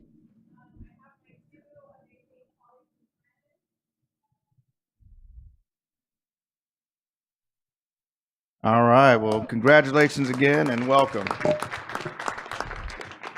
All right, we'll move on to 5.3, approval of Assistant Director, Expanded Learning, Sunrise, and CAPS. Be it resolved, the Board of Education approves the appointment of the following employee, M. Yvette Peters, Assistant Director, Expanded Learning Sunrise Caps, effective date, work year, and salary to be determined. Moved. Second. All right, Vice President Tillman has a motion, second by Ms. Alexander. Any discussion? Hearing seen none. All right, Dr. Funches. Last but not least, very excited for Mrs. Yvette Peters. Been with us since 1998. Came Oh, wait, I in. think we have, sorry, Dr. Funches, I was moving right along expeditiously. That's what I thought. We might have to vote. Just make sure. So we'll vote. All right, there it is in front of me now. You got the big stop sign, says stop. That's right. It doesn't do that. All right, there we go, Dr. Funches. Motion carries. Let me try this again. All right, we'll do it real quick. Yeah! Mrs. Yvette Peters came into the district back in 1998 along with myself as a teacher. Has been here as an educator, vice principal, now principal at Lancashire Elementary School. A couple things about Mrs. Peters. She embodies the values of spirituality, gratitude, hope, humor, and fairness. She has gained the respect of the community and her colleagues based on her tireless efforts to boost student performance at every school that she's been at. And by God, she's just an excellent individual. Mrs. Yvette Peters. Good evening, President Dr. Wyatt, Vice President Tillman, our wonderful board members, and our esteemed cabinet as well. As I stand before you, transitioning from my role as one of your elementary principals to the Assistant Director of Expanding Learning, I am filled with humbleness and gratitude. The nearly 4.5 years that I have spent at Lancashire Elementary has been a journey of growth, learning, and countless treasured memories. And to my Lancashire family who may be looking right now, as I embark on this new journey, I carry with me the experiences, lessons, and love from our past and shared experiences, hoping now to build a brighter future for all of our scholars throughout the district. As the Assistant Director of Expanded Learning Programs, you have my guarantee that I will continue to champion opportunities for scholars and ensure they receive the best start and finish to their school day.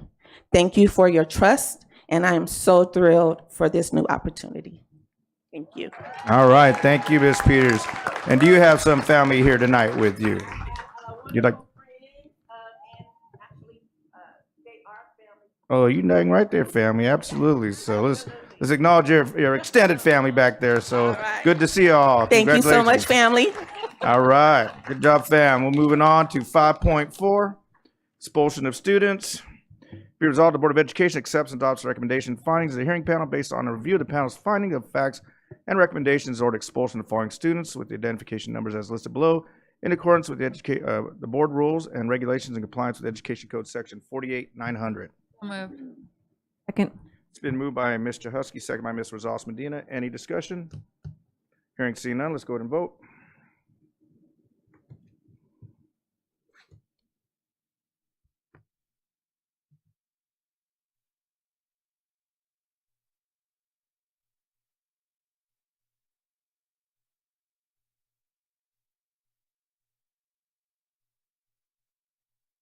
Okay, motion carries. Moving on to 5.5. Be resolved, the Board of Education accepts and adopts the recommendation findings of facts of positive youth development and orders the suspension or expulsion of following students with the identification number as listed below in accordance with the board rules and regulations and in compliance with Education Code Section 48900. I'll move. Second. It's been moved by Mr. Husky, second by Ms. Alexander. Any discussion? Hearing seen none, let's go ahead and vote.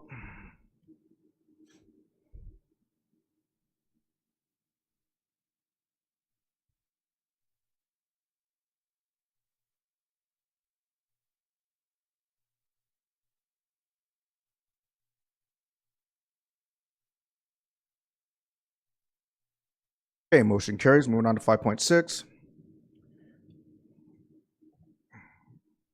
Be resolved, the Board of Education authorizes the readmission of the following student with the identification number as indicated below to the schools of San Diego City Unified School District in accordance with the board rules and regulations and in compliance with Education Code Section 48900. Moved. Second. It's been moved by Mr. Husky, second by Vice President Tillman. Any discussion? All right, hearing and seeing none, let's go ahead and vote.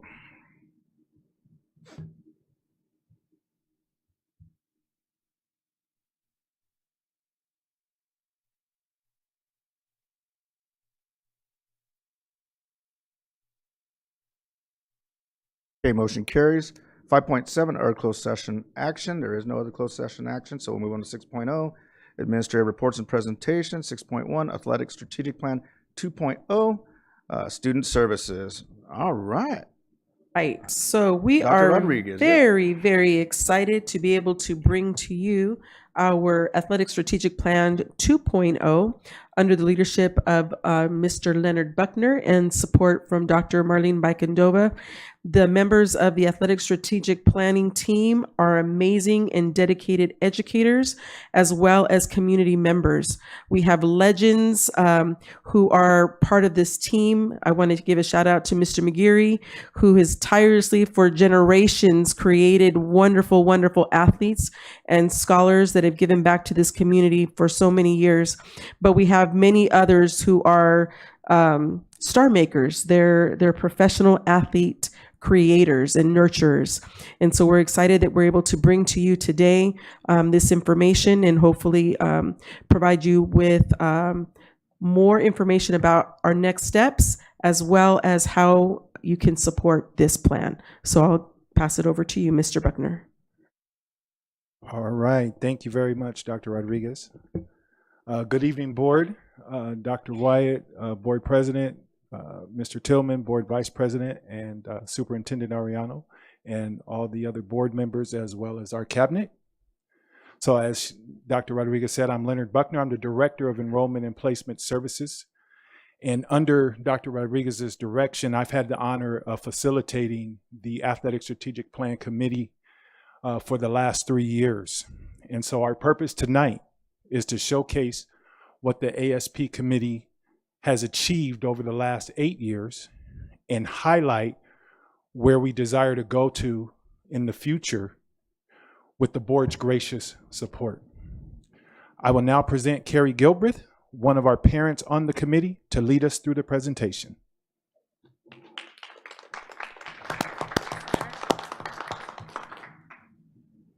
I was going to give a shout out to your AV department that had me all set up for this.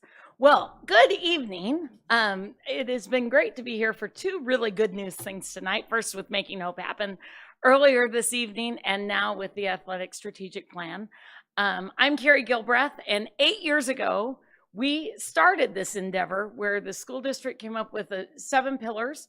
The board members that were there agreed that there needed to be an 8th pillar, and that 8th pillar needed to be athletics. And that is when the Athletic Strategic Plan began. So a thank you for the board members that were here to get us started, and a thank you to the board members who have been here to support us along the way. We really appreciate it. And we welcome our new board members and Superintendent Ariano for the first presentation that we will give hopefully of many in the years to come with this. So I'm Carrie Gilbreth. I am an alumni. And congratulations to the new assistant principal of King. I went to King along with Alessandro, Rio Vista, Golden Valley, and Cajon, and a parent to 2 kiddos, which one of my youngest of which is now a senior at Cajon, of all things. Man, they grow fast. So with that, we'd like to go ahead and get started. And on behalf of all of us here tonight, which you see the whole ASP committee, plus all of our athletic directors and coordinators at the elementary and middle school levels as well. We really appreciate you tonight.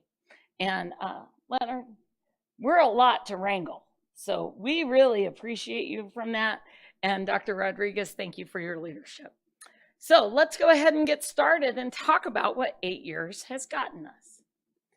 So the reason why we built this as a 8th pillar in the strategic plan is because we realized that athletics in San Bernardino, it builds personal traits that carries our kids through their adulthood, through college, through career, and through life. And for our student board members, do any of you play sports?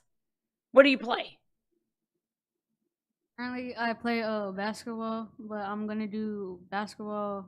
Next year, I'm gonna do basketball, football, and softball. That's rad. What school? If you guys check out the first page of this packet, you can see in the middle of the picture, so Pacific. So I want to give a big shout out to the people that attended Pacific Pirates. Pacific Pirates. Very good. Congratulations. And what about you? I did cross country and tennis. At what school? Arroyo Valley. Where's our Arroyo Valley AD? Right over there. There you go. And what about you? Oh, hi, my name is Daisy. I played for freshman, sophomore, and junior year. Currently not this year, but I did cross country and track and field freshman year, cross country, track and field sophomore year, and water polo sophomore year. And then junior year, I played water polo. Well done. What school? San Gregorio. Wow, Mr. Maida. Coach Maida, yes. Shout out to 3 great schools and 3 student athletes that show exactly what athletics does when they're sitting up here today on what overall success is. So we know that it builds character, as the 3 of you are sitting here today, confidence, teamwork, sportsmanship. It spurs healthy bodies and healthy minds. And for a city like San Bernardino, we know that our students drive our perception change, and we know our city, it's a challenge for us in our city. And how great that our students drive the positive perception for our city. So thank you 3 for leading the way with that. We can say that a lot, but the stats have to back us up. So we did just want to share with you, as we talked about earlier tonight, I heard a few quotes toward it, but our student athletes, you'll see attendance above and beyond, you see the elevated GPA, and you see where they end up in their top graduating class. And while I can sit here and talk about that as a parent, it doesn't hit home as much as when you hear about it from parents who have raised multiple kids in our district and still have them, and for students who come full circle and benefited from it from the first year. And so with that, I would like to introduce a parent of ours who is the other parent on our committee, and that's Navita Rubio, San Gregorio, who'd like to share a little bit of her story. Hi, sorry, I'm nervous. Hi, my name is Narita Rubio. I have 3 beautiful children. That I have 2 kids that went to San Gorgonio, and I have one that's currently there. My first son, he graduated year 2020, and he graduated with a GPA of 3.8. He was a multi-sport student, and when he graduated, he was part of the team when we went to state. So thank you for that, because you guys were part of that too. You guys took us there. He was able to get a scholarship for a D2 university in Colorado. I also have my second daughter. She graduated last year. She's my only daughter. And she graduated with a 4.2 GPA. She got a presidential scholarship at Cal Baptist, and she was a cheerleader there. And my son right now, he's a junior, and he's doing great. He's multi-sports. He does football and he does track. And I just want to give you a little backstory of how we started. I'll be really fast. My husband and myself grew up we didn't grow up in San Bernardino, but you could kind of get the term of we grew up like San Bernardino kids. I was a 16-year-old pregnant with my first child. My husband had barely came out of jail he had caught a case for being at the wrong place at the wrong time. We were those kids, those teenagers that didn't have parent guidance. We were just all over the place. So we had kids, we grew up, we started going to church. And for us, let me take it to 2016. My oldest was about to start high school. And for us, it was really important to find a right place for our kids. It was going to determine not only a place where they were going to play school, but a place where they were going to be able to have God and school and succeed at the same time. So for us, it was really important to find a school. We were currently living in San Bernardino. Our kids have been in San Bernardino since kindergarten. They went to Emerton, Rodriguez, and obviously Sanji. So for us, it was really important. So at that moment, you have this 15-year-old that is really good at DB, that's really good, and he's a little superstar on the field, on Little League. So we said he has something. So where should I take him? Should we keep him in San Bernardino, or should we take him to Citrus, or should we take him to Summit? So at that point, it was something that we prayed over. My husband and myself, we were youth pastors. So it was really important in San Bernardino. So for us, it was really important to say, okay, do we stay in the city where we guide other youth? And is the city gonna do our kids good? And I spoke to some alumni at from San Gorgonio, and they told us, keep them there, keep them at San G. And I said, why? Why? I don't want my kid to turn into what I was. And they said, because San Gorgonio athletics is focused. They focus on their grades, and they have an opportunity. I'm really grateful that we decided to keep my son at San Gorgonio at that stage, at that point. Like I said, my son was able to graduate. He was really good, he's really good. He was really on top of his grades. I'm glad that I left my daughter there because she was really good at cheer, her grades, and right now with my youngest. And my son was able to, us as a family, because when we took in sports as a family. Everything we do as a family. At Sanji, we're known as the Rubio family because we really invested into saying, if that's our kids' school, we're gonna invest in them. The same way that you guys have invested into our schools, into our sports. We could see that. I can see that. My son started 7 years ago, and this committee started 8 years ago, and my kids have been able to enjoy those fields. My kids have been able to enjoy those uniforms. My kids have been able to enjoy every single penny, every single contribution that you guys have put into that. Like I said, we were able to go to state when 2018, and we enjoyed that trip. My kid enjoyed that trip. Not only my kid, but all these boys in that football field enjoyed that trip. When we got that new field, we enjoyed the heck out of it because we went CIF, we went regionals, we had so much fun. Last year, our soccer team, I think it was state, it was awesome. So in my family's name, the Rubio family, and all these other families at San Gorgonio, I want to say thank you guys. Thank you guys so much for your contributions from the past years. And most importantly, thank you so much for the things that you're going to keep on doing for our kids, because other parents might not know where it's coming from, but your time, the time that you guys spend here, all this, which is a lot, it's worth it, because those kids, maybe I beat the odds, but there's going to be kids that have made it out of the hood. And it's really thanks to you guys. And thank you to all the athletic directors. Thank you to everyone that's here, because honestly, as a parent, I would have never have imagined. Thank you to Maida for giving me this opportunity to be here. He's awesome. He's an awesome AD, to be honest. I thank you so much, you guys. Thank you. And you know what? The Rubio family is one of many families. So thank you for setting the stage for what athletics can be, and the family support that we all need to be giving with that, which is great. So what we've accomplished in just 8 years, as I mentioned before, we have elementary, middle, and high school here represented. We have Amy Gazinga with our elementary. We have Aaron with Serrano Middle School and former softball player. Yes, ma'am. And we have Rich and Matt here to speak on behalf of the high school. And we are moving quick because we know it's almost 9 o'clock, but we see how awake everyone is at 9 o'clock at night.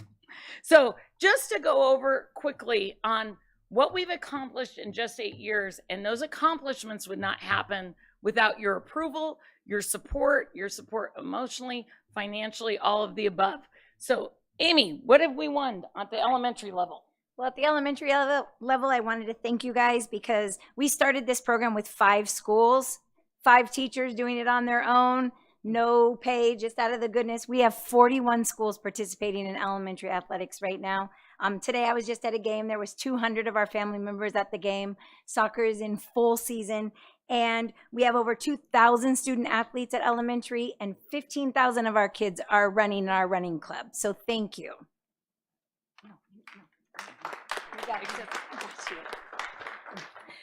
Good evening, President Dr. Wyatt, President Tillman, Board of Education, Superintendent Ariano, and the Superintendent Cabinet. Sports are extremely important at the middle school level. They allow our scholars in a safe environment to try different sports, learn lessons that are integral to athletics, and provide a base and strong understanding of what it means to be a student athlete and the expectations that will be present in high school. Most importantly, middle school sports are inclusive. Principal Guerrero from Curtis Middle School shared a story from a recent cross-country meet where a student who was being serviced in the mild-moderate special day class ranked top 5, and his mother in our last cross-country meet ranked top 5, and his mother ran across the field, embraced her son, and said, "See, son, you are going to make something of yourself." It was a beautiful moment that underlined the need to provide and celebrate all kinds of talent. Thank you for your continued support to our scholars. Sports positively connect students who may not otherwise be connected to school, and most importantly, provides opportunities of success earned by hard work and perseverance.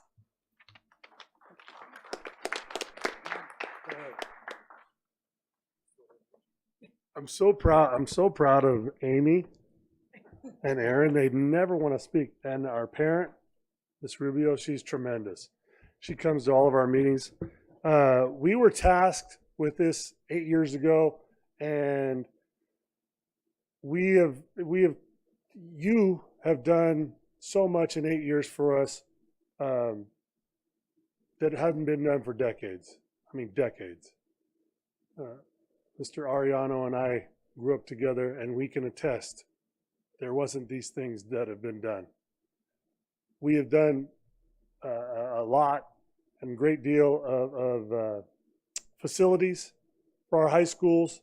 That was a major crux in the beginning, but we also set up a base budget, and that has helped us with everything we've done. I'll let Mr. Howell speak because he's getting to the end of his career, so I'm going to let him speak. Rich likes to point out how much older I am than he is at every opportunity. I don't have a lot to add. I just want to thank you guys for what you've done. Thank you, Antonio, for what you're doing. I want to make sure that we keep the ball rolling. Like Rich said, I'm a short timer, but I'm going to be around, and I want to see the strides that we've made thus far continue. So again, thank you very much for what you've accomplished. Unlike Rich, who's been here for, as he pointed out, decades and decades and decades, I was relatively new to San Bernardino. I came from Riverside 22 years ago. I'm happy. So I didn't see all the things that he has seen, but we have a very bright future, and it's thanks to you. So thank you very much. And I think by Mr. Howell saying he wants to keep the ball rolling, he will continue on board like Mr. McGarry did. So I love the volunteerism on far into retirement. But everything in red is what you made happen. Round trip transportation for middle school, so the parents aren't trying to get the kids to and from it and at 2:30 in the afternoon. Making sure, and this was huge, that you have athletic clearance now at the middle school level so that kids understand when they go to high school, they have to have grades. They have to be able to meet certain criteria. A lot easier, huh, when it's already set in stone. So, and then to have the added funding support from extended learning and CAPS, it has completely changed what we can do with kids starting in elementary school and going on. So thank you for that. And what does that mean? What does that mean when we provide early access? And last year you gave us the support to be able to do that in all sports, not just certain sports. It means that we build them young so that then as they get older, number one, they have the character, the sportsmanship, all of the above, but it leads to what we own today. And that's league championships, CIF championships, state championships, and college and professional sports. So what can we accomplish now in 2023 and beyond? Well, in front of you, or actually soon to be in front of you already, is the Athletic Strategic Plan 2.0. It is what we are requesting to be adopted. And with that, we have our goal, which we talked about last year, is to become the urban state model on K-12 athletics. You have done a remarkable job. Again, as we said, other cities and school districts rely on private clubs to teach their kids at a young level. You changed that. You changed that game, and now we offer that opportunity. And that is unbelievable. But with that, and what you're going to see are goals that include school culture, infrastructure, life skills, wellness, academics in college, and personnel. And then the last thing that's not on there that's very important for us to talk about this year, what you have done with the foundational improvements and foundational investments you've made over the last 8 years. It allows us to now do a big part of our goal for next year, which is to market and celebrate athletic success in San Bernardino. It's a game changer for us, and we need to be able to do that. When our kids are driven to success, and athletics is a fantastic carrot, it changes the game and it lets us really celebrate. And we are the model that everyone else follows. Not that I'm a little competitive, but maybe we all are. And you know what? It's not bad to be once in a while, right? We are talking about sports. So with that, we are going to ask for your adoption. It doesn't need to happen tonight, but we're absolutely going to ask for it. But we are also going to talk about ongoing investments. And if you notice, you've been so good to us. That list has come far down. So thank you. And hopefully we're delivering on that in return. So the few things we're going to ask for an ongoing level is, one, effective and proactive field and facility maintenance plan at all of our schools. That's something that's I'll just be honest, it's a continual challenge in every school district. I mean, maintaining fields it's tough, especially when they aren't turf fields. It's a challenge, but if we could have a proactive plan on that, especially since we have every single elementary school now participating in sports, we want to make sure those kids are running well. A proportional distribution of coaching stipends. That is something that we have, that's a huge challenge. We have very different sized schools. And so with that, we have different numbers of teams at every single school. And we want to make sure that we have the adequate number of coaching stipends per school to make sure that we're being able to field teams for every kid that wants and has the ability to play at every level. District covered transportation costs for high school. We just want to make sure that's ongoing. We want to thank you in advance now, because we know those extra costs came in during COVID, and those are some scary prices on bus land. And not only that, but we thank you because we win and we have to have more buses because we have a lot more games. So that's a good problem to have, right? So thank you all for that. And the last ask, it ties to the middle schools as we're getting kids used to what they're going to be doing in high school as athletes. And that's considering district-funded on-site athletic clearance physicals at each middle and high school. And one of the challenges we're having is we're realizing that our scholar athletes, I get into kiddo land, and I know that's not the right term, but we want to make sure, we know that transportation is a challenge for our kids, and we want to make sure that's available. And one of the best suggestions, Mr. McGarry, thank you for that, to put it in simple terms, is do it like we have photo day. Like every school every year has picture day, and every school every year could have physical day. And so those are things we would like to request for consideration for you for ongoing. And then for one-time investments, and we know that this is long-term, but you asked us for these last year, so we brought them back again this year, which we appreciate in terms of different things, but you asked for what we see on the horizon. For elementary school, that's for field and shade upgrades. One of our biggest challenges at elementary is it's just hot out. It's hot in San Bernardino. And when you get into August, it gets really hot, in September. And the indoor PE classroom and facility designated in each school. Both of those tie to inclement weather. For middle schools, we have 8 remaining sites without gyms and field upgrades there as well, since we have so many sports now on the field. High schools, we have lighting. Those are going on at some of the schools now. I'll tell you, that is one heck of an investment when you see what lighting looks like at a high school. It is unbelievable, making sure that we stay able to do that with the late start time change. Facilities upgrades, which could include, and these are at different schools, aquatics facilities, utilities, gyms, wrestling rooms, large equipment, and at San Andreas, ensuring we have partner funding for a wellness center and gym. And what does that bring us? Well, when we have winning athletic programs at the K-12 level, and we have quality facilities, and we have solid academics, and we have student safety, we have increased enrollment, we have higher test scores and GPAs, we have better attendance, and we have district and community pride. And what's that? And we keep our, and we're going to, you just gave us the great transition to how we end tonight. So with that, it also gets us to the 50-50, 80-95 that we're all supporting and working toward this year. But as Rich just said, it keeps our kids here. And when we were talking about speakers for tonight, and this is, I'm going to leave our presentation on one thing, because last year, if you remember, we brought you 2 students, and they were incredible, and they're doing incredible things. But as this started 8 years ago, Mr. Howell actually had the idea of bringing back a student who saw it from the beginning, before there was anything, and now it's come full circle 8 years later as a coach.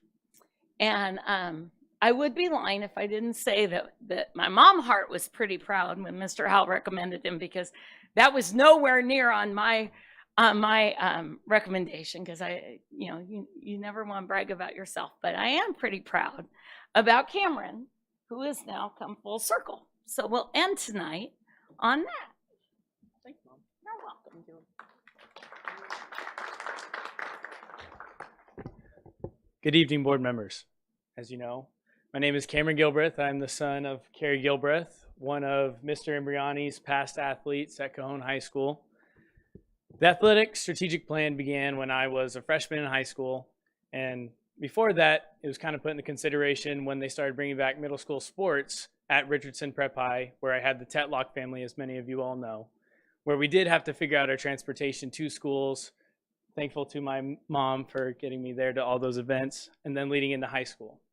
My freshman year of high school, I played football and swimming, in which we kind of had to navigate things on our own in San Bernardino. On the football field, we were figuring out how to get around the gopher holes, our stands that were falling apart, and in the pool, navigating our sometimes working scoreboard, no lights and no bleachers out on our pool deck. Well, now today things come full circle, in which I was able to say I was a proud Cowboy at Cajon High School. I was a collegiate athlete for 4 years at Franklin College in Indiana, in which I majored in elementary education. And now I'm proud to say I can come back home to be a teacher, and I am now a water polo coach, thanks to Mr. Imbriani at Cajon High School, for boys water polo. It's hard to believe how far sports have come, but it's all thanks to you board members here today for San Bernardino. San Bernardino, as you know, we don't get the best of rep to our fellow city areas. But when we put time and effort and funding into our sports programs, we give a lot of our kids a sense of family. I know school, middle school, especially high school, is daunting for a lot of us. But when you give them a community, and especially a family, with our athletics programs, you create kids who come back and want to help the city even more, like I am here today.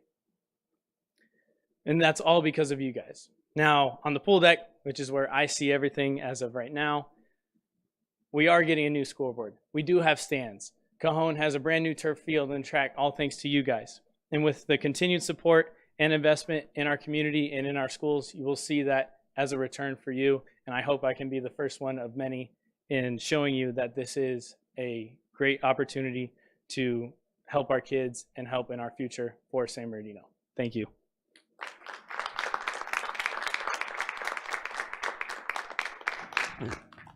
So I think that concludes our presentation today. We appreciate all of our ADs and community members being here today, and especially being able to hear from one of our alum, another Cowboy in the house. We're really excited, and hopefully you'll come to work for us as a teacher. So thank you very much for your time today. I'll pass it back to Dr. Wyatt. Thank you, Dr. Rodriguez. Mr. Husky was over here trying to tell me something. All right. I will go ahead and start with board member questions and comments, and I think we have student comments as well. You want to go first? We'll start with student comments then. How's that? Thank you all for the presentations. But I want to give a special thank you to Mr. Howell for the support he's shown to us student athletes at Arroyo, even at times of crisis like the gym. Yeah.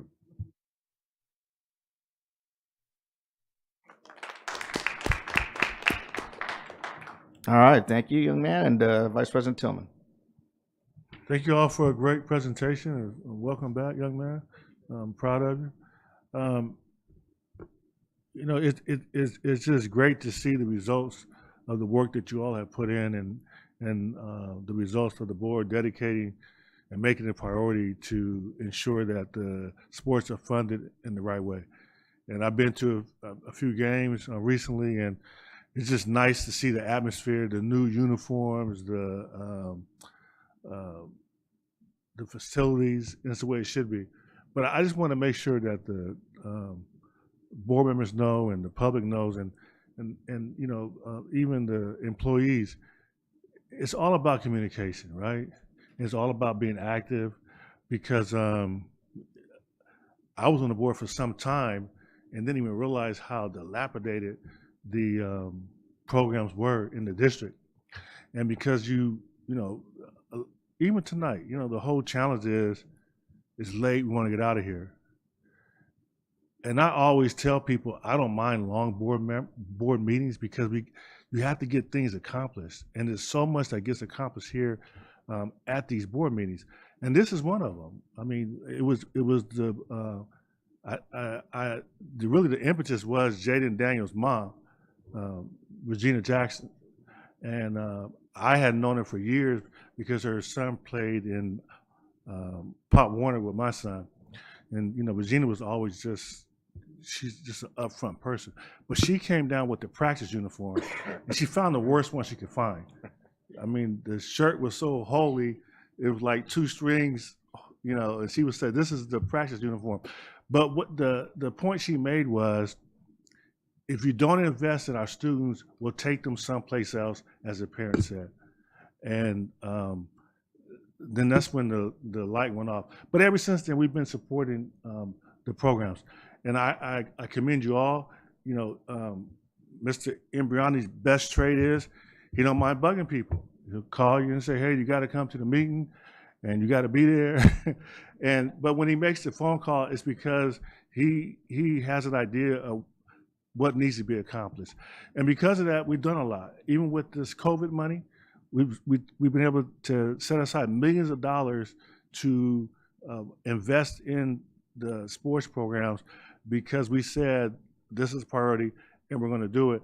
And even through the changes in staff and employees and administrators, we've kept it moving. And that's what's important, because in the end, it benefits our students. There's nothing more important than ensuring that our students are doing things that are constructive in our community. And so any way that happens, we have to support that. Any connection a student can make to a school is important. And I support it, because in the end, it saves lives. And so I can't thank you all enough for the work that you do. And just hope we can continue to do this, because in the end, it benefits so many of our kids. So let's keep it moving in the right direction. And thank you all for your hard work. Thank you, Vice President Tillman. Ms. Alexander. Good evening. I'd like to first say thank you all for what you do and just the time and energy that you put into this whole strategic plan. I'm a firm believer of student athletes, and I am a believer that it does help them with their grades, and sometimes it's their solace away from home. So it doesn't go unnoticed that, especially for the athletic directors, with different hats you have to wear, and for you to put the time in to put this strategy together, and for 8 years, the success you've been able to share with us, I commend you. I have a question related to the overall athletic program. Is it at every school? I know you touched upon it, but I wasn't sure. So yes, the athletic strategic plan covers every school, elementary, middle school, high school. So do the programs vary depending on the school and the demographics, or you have pretty much the same type of programs at every school? So high schools vary. You know, some high schools may not fill a certain amount of teams just based on student numbers. So, but they all are involved in CIF, and they may be in different leagues. Then you have middle school sports, and I think middle school is volleyball, basketball, soccer, and softball, and cheerleading, and cross country. And then elementary, there's soccer, basketball, softball, cheerleading, and running club. Awesome. Okay. Yes. Thank you. All right, Mr. Husky. Thank you. First, let me apologize for the sidebars. Normally, the student board members leave at 9, but they want to give their report, so I was trying to navigate the parents and all of that. So I apologize for the sidebars while I was doing that. First, I want to thank you to the board for their foresight to do this, and to Mr. Maida and Mr. Imbriani, because I know I was in youth services. I remember you even talking to me, you know, about the situation that you guys have. So I appreciate your passion and dedication in just sticking with it, and the persistence and the patience that you had to help the board get it done for our kids. So I want to thank you for that. Mr. McGarry, it's really good to see you. Well, I didn't, back then we had to have female PE teachers. I didn't have you, but I know my brother did, Marty did. And so it's just always really good to see you. It always puts a smile on my face, because it's like, you know, oh, I teach, well, y'all know. You know, I always say kiddos. That's one of my bad things. I let my kiddos up here. They always have to be like, okay, we're not that young. So I appreciate Cameron and you know, both of you and your mom for being here tonight and for speaking. You know, one of the things that we're really good at is full circle. There's a lot of us here that have grown up here and are committed to our community, and I appreciate you coming back and giving back to the community that raised you, and to you, Ms. Rubio, for, you know, your dedication and sticking with us and helping us create a stronger community. It's really important, because that's how we're going to be San Bernardino strong, and that's how we're going to make everything, you know, just a little bit better. As part of that, my husband went to Cajon High School, and I took him to a football game. So we went to see the cheerleaders get their national championship ring and watch the game. And so he hadn't been on the campus in a long time. It was great. We got a 1980, 90, 2000s picture with Dr. Rodriguez and Mayor Tran and Dave. But he just kept oohing and awing over the facilities. He's like, it didn't look like that when I was here. It didn't look like that when I was here. And, you know, he got to be on the field, and he's like, oh my gosh, look at this turf. And so it was just really nice to be able to have this alumni come back and just see, you know, what we're doing for those kids. And he had a different appreciation even than I did. I mean, I thought it looked great, but watching his face and his pride as he saw his campus be that way. So I'm really excited about what we're doing. I'm excited about the pool and the middle school gyms, because I know we're not done yet. I know this is a continuing investment, and that it's something that this board is really dedicated to, because we know the benefit when our kids are involved and committed and have a link to their campus, and athletics does that. Success is great. And so thank you all, because I know this is a lot of time and dedication on your part outside of your day job. So I really appreciate that as well. So thank you. Thank you, Mr. Husky. Ms. Grande? That's an amazing presentation. And it, you know, I'm glad that you mentioned all the previous boards, because this first year that I've been a board member, I've constantly been told, thank you. And I feel sort of like, you know, I didn't do anything except just show up and get all the, you know, good stuff. But we must always honor that past and the people that helped us get to where we're going. And I know myself in this city, I grew up, I raised 2 little girls all by myself, and we struggled. But they both got into sports at a very young age here in this school district, and it helped them. They were, I think Michael Ann was MVP at San Bernardino High School, and softball gave them something, gave them structure. So for single parents, athletics is a way where they can they can work alongside, males. And at that time, that was a big deal. They didn't have any models. So I honor each and every one of you that's out there. And then on another note, I love this part where you want to market and celebrate athletic successes, because immediately I see, our town needs to hear this. Every single person in this town needs to see this. And I just want to suggest that on your trips out of to state championships, that you take photos and you write up your own stories. You're all terrific writers here, I can tell, and send the stories down to Mary Roan over there in communications, and send her email, send her, just drown her, and maybe they'll give you a corner on the parent square, so it's live video or something. I can embed it, she's got all kinds of things she can do. So I honor you, and I'm excited to see what's next. And I don't know, I hope I'm here in 8 years. I'd like to see the end, how this story ends. Thank you. Thank you, Ms. Grande. Ms. Rosales-Medina? Yes, no, definitely. Thank you for everything. I know for me personally, being part of track and field in elementary school, that kind of sparked my competitiveness. And, and growing up in difficult situations, that was my family. And so for many of our students in the district, when they enter into sports, even in high school, middle school, that they become their family. And so it creates a better avenue of success. And so I really do appreciate every single one of you that are doing the work that you're doing. And it also reminds me of when my children were in sports at San California High School, my daughter in volleyball, and realizing that clubs are not an option for many of the families. And it's like, we can't afford that. And many of the students in the district could not afford that. So I'm glad that we pushed our district in a way that we don't need that, because we are so competitive that we're probably doing a whole lot better than many of the clubs out there. So I really am glad that we're moving in that direction as well. So and also with regards to getting this out there, maybe creating also press releases where other newspapers and other television, that they're actually seeing the work that we're doing. The fact that we have the uniforms as well. When other schools, other districts see our students, the way they're confident as well. I mean, it's really important. I know Mr. Tillman has always pushed for the uniforms, making sure that we're updating the uniforms from even back then, because I've been on the board for almost 9 years now, and has been pushing it. I know with Dr. Scott Wyatt and with this whole board. We're really supportive, and we're glad that you came down with the presentation. So amazing. I'm here to support in any way I can. Thank you. Thank you, Ms. Rosales-Medina. And I think it's my turn then, Superintendent Ariano. Thank you again. Always great to see you guys. Thank you for inviting us also to your meetings when you have them. That shirt that Ms. Regina Daniels brought, I actually thought it was actually Danny Tillman's shirt, all torn up, because that used to be a cool looking shirt back in the 80s or 70s whenever we went to the high school. But so I think it was one-year-old jerseys, Danny. That's what it was. But no, on seriously, that was actually one of my very first meetings, and I'll never forget it to this day.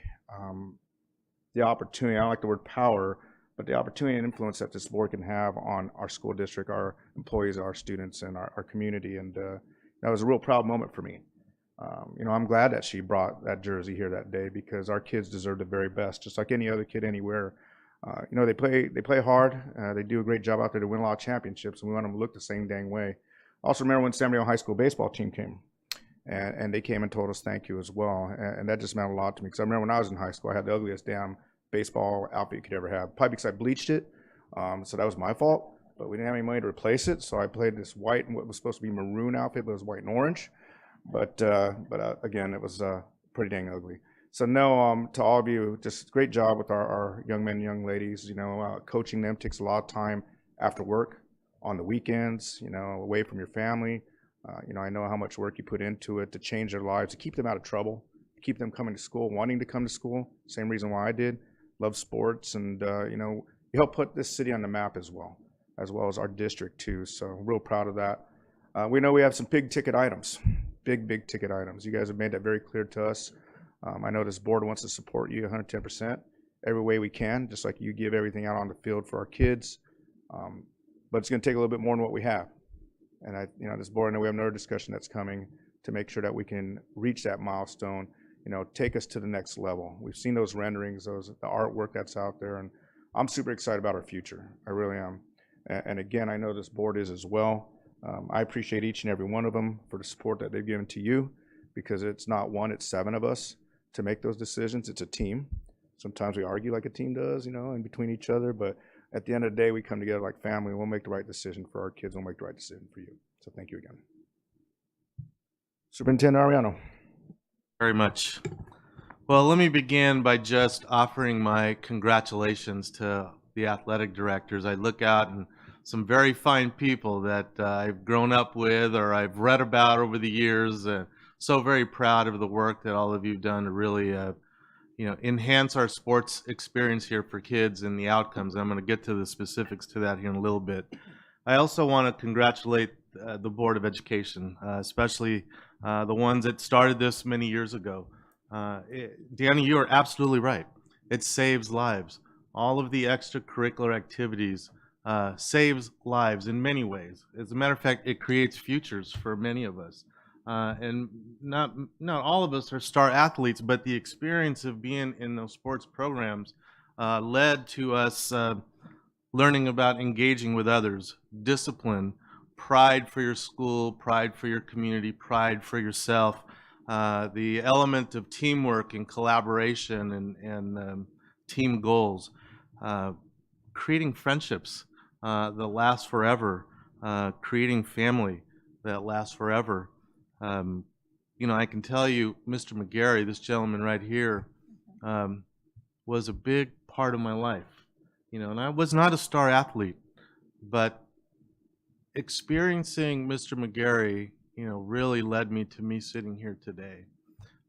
He taught us self-respect, discipline, teamwork, being on time, being organized, being neat, presenting yourself in the best way. All of the traits that we lead to success.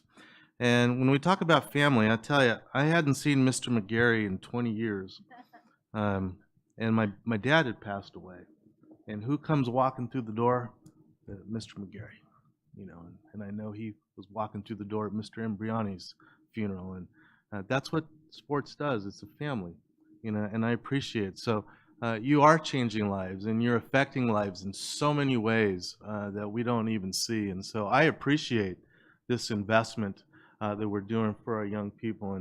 And you've heard me say, our kids deserve the very best. And you guys are really making that happen. So thank you for everybody and thank you for the efforts. And then Carrie and Cameron, my God, last time I saw Cameron, he was on the diving board at Arrowhead Country Club and he was 10 years old, right, with my daughters. So congratulations on your success. And I'm glad that this community's had an impact like it's had on me in a positive way. And welcome back, brother. I'm glad you're giving back to our district. So you have my full support as the superintendent of this district, as I see the impact that we have on young people every day, and it's growing more and more. So thank you guys, because you made it happen for me too. So love you guys. Thank you. And Mr. McGarry, I love you, brother. Always. Always. Thank you, Superintendent Ariano. I'm pretty sure they love you too, man. So, but now, folks, again, thank you for that great presentation. Just looking forward to being able to support you in every way possible. I know we have some big tasks ahead of us, and that's all right. We have lofty goals for our city and for our kids and for you. And we're going to stand behind you, like I said, 110%, make sure that it happens. And again, thank you for this presentation. I know we've been waiting for a while, so appreciate your time. And still not that late. Mr. Tillman's right. I think I've just been spoiling you guys lately, getting us out of here earlier, but looks like we're going to have a decent meeting today. How's that decent one? All right, guys. Yes, sir. Coach. Can you come to the mic? Can you come to? Coach, you're going to have to come to the mic. You're not using that coach voice right now. We need you on the mic. Because they can't hear you on the TV. Yeah. I like that shirt too, by the way, man. I said that I'm probably going to make my administration nervous, but next Friday, Mr. Maida at San G and the Arroyo Valley Hawks are playing in a big football game for our league. So all of you Cowboys up there, if you can put that aside for a little bit, we'd love to have you. So please, next Friday at 7 o'clock. Is that okay with you, Mr. Maida? Which field, Coach? Which field? At Arroyo Valley. Arroyo Valley? Yep. Don't forget the Cardinals up here. You got a couple Cardinals up I there. know. I mean, well, I feel bad for them, but they're up here. Like Superintendent Ariano said, we're all a family. So. Until we get on that field, and then maybe Yeah, after. exactly. All right. Okay, Coach, thank you for the invitation. Ms. Rosales Medina. I was going to make a suggestion. Maybe we can have, even with the board, having a team compete, or you know how you see different. I've seen this at the state level where there's elected officials, or even with the, I'm not sure, but I'm just looking at like a friendly event, an annual event where school board members, cabinet or staff Against the kids? against the students or even the staff. I don't know. I mean, I hate that's to just- say it. that's I'm an gonna have to get those interesting knee thing. braces back out, man. I think we play them. Don't let them fool you. They'll still whip us I'm silly. looking I'm at sure like of it. Yeah. baseball, something that's simple. Well, not easy, I might, of course, me and but Ariana might be the only ringers up here. I don't know. Oh, man, no. but No. we put our 4 legs together, we'll have 2. How's that? So, yeah. No, there's a lot more humbling sports. What is it? Paddleball now? What do they call that thing? Pickleball. That's Pickleball. safe. Yeah, That's the safe. same dang thing. Pickle paddle. Yeah. it's just an Cucumber, idea. whatever Just an it is. idea. Yeah. I like that idea though, Mr. Rosales Medina. I do like that. Well, I picked Mr. McGarry as my teammate, so I'd call him first. Yeah. Well, I'm taking little Gilbreth. How's that? So, yeah, if I'm going to pick anybody over there, I'll pick him. All right, guys. Thank you again, and ladies, we appreciate you. Great presentation, and again, always excited for Friday Night Lights. I'll tell you that. That's always one of my favorite times. So, good to see y'all. And we're going to do a little shift here if our board does not mind, if we can go to 10.1 and have our student board members have their comments. I know they've been waiting patiently, and hopefully they've been enjoying the meeting as well and seeing their future ahead of us, and learn a little bit about humor as well, because that goes a long way. So we'll go ahead and start. We're going to start this time though from our left to right, and we'll start over with. Are you guys all prepared? Ms. Rosenblum, are you not ready? Sometimes I'm life. going to have to put a pause on that in just a second. I was gonna throw a curveball at you. You gotta be ready in life. That's how how things go. All right. Well, I'm sure Mr. Hernandez Nunez is ready, huh? Are you ready? All right. Let's go with you, sir. Usually ladies first, but you go ahead. Good evening. My name is Antonio Hernandez. I'm a senior at Arroyo Valley. Last week, our football team won their game Friday night, and this victory really lifted our school spirit. Also, there's an organization called ICUC that Mr. Martinez and Dr. Rodriguez have been working close with in regards to a grant for community schools, which is good for us students and like our mental health. And I think it would greatly benefit us. Speaking of ICUC, there's a club sponsored by ICUC called Students for Change, which is a club that advocates for change. I believe there's a club at every high school campus. But for my own, I'm the president of that club, and I've seen that many students have joined, and they seem excited to learn on how to change our community. So many students have joined that we had to move from the advisor's classroom to the student cafeteria, which is where we'll hold our club at for the rest of the semester. And I think that's really like great. But I want to end off by thanking the counselor I had my sophomore year, Mrs. Rodriguez. She really helped me get out of my comfort zone and slowly but surely gain more confidence and ultimately getting me to this point. Thank you. Thank you, Mr. Hernandez Nunez. Well done. Ms. Rojo? Right. Good evening, everyone. My name is Daisy Rojo from Middle College High School. I'm a senior. I want to just touch upon the statement of Mr. Tillman mentioned seeing all the achievements and progress that the San Bernardino district has done so far, and just being here is very inspiring as a student, and just seeing like all the presentations and everything that gets done. Really, it's an overall like inspiring and encouraging for future leaders, because you see like all the achievements you've already done and like how you've gone so far already. So yeah, I'll definitely very grateful for that. And some news regarding Middle College that we're also grateful for is this past weekend, our principal, Mr. Espinoza, he surprised all the leaders on campus with a Disneyland little leadership like field trip, and it helped all the leaders like get to know each other, but also just like for me, for speaking from my perspective, I've never been to Disneyland, so it was like kind of like a different experience, and the fact that it was a surprise that my principal just wanted to give was definitely motivating and kind. So yeah, definitely grateful for that the district was able to support that, as well as a shout out to ThinkWise, who supported the seniors for Senior Sunrise around 6 in the morning just to make some breakfast for us, which we're really grateful for. And it's a great experience that all the seniors got to participate in. And then I want to touch a little bit about the subject of Bully Prevention Awareness Month this month, regarding my gratitude for Middle College, because they really emphasize on the lack of violence or any form of bullying that I see at Middle College. It's just it shows it's like a reality check to realize that it is happening, but I'm very grateful for the push that they have done so far with not tolerating it, and so I'm grateful that the district is also pushing that as well, and they just really focus on distancing those distractions and focusing more on academic success in order.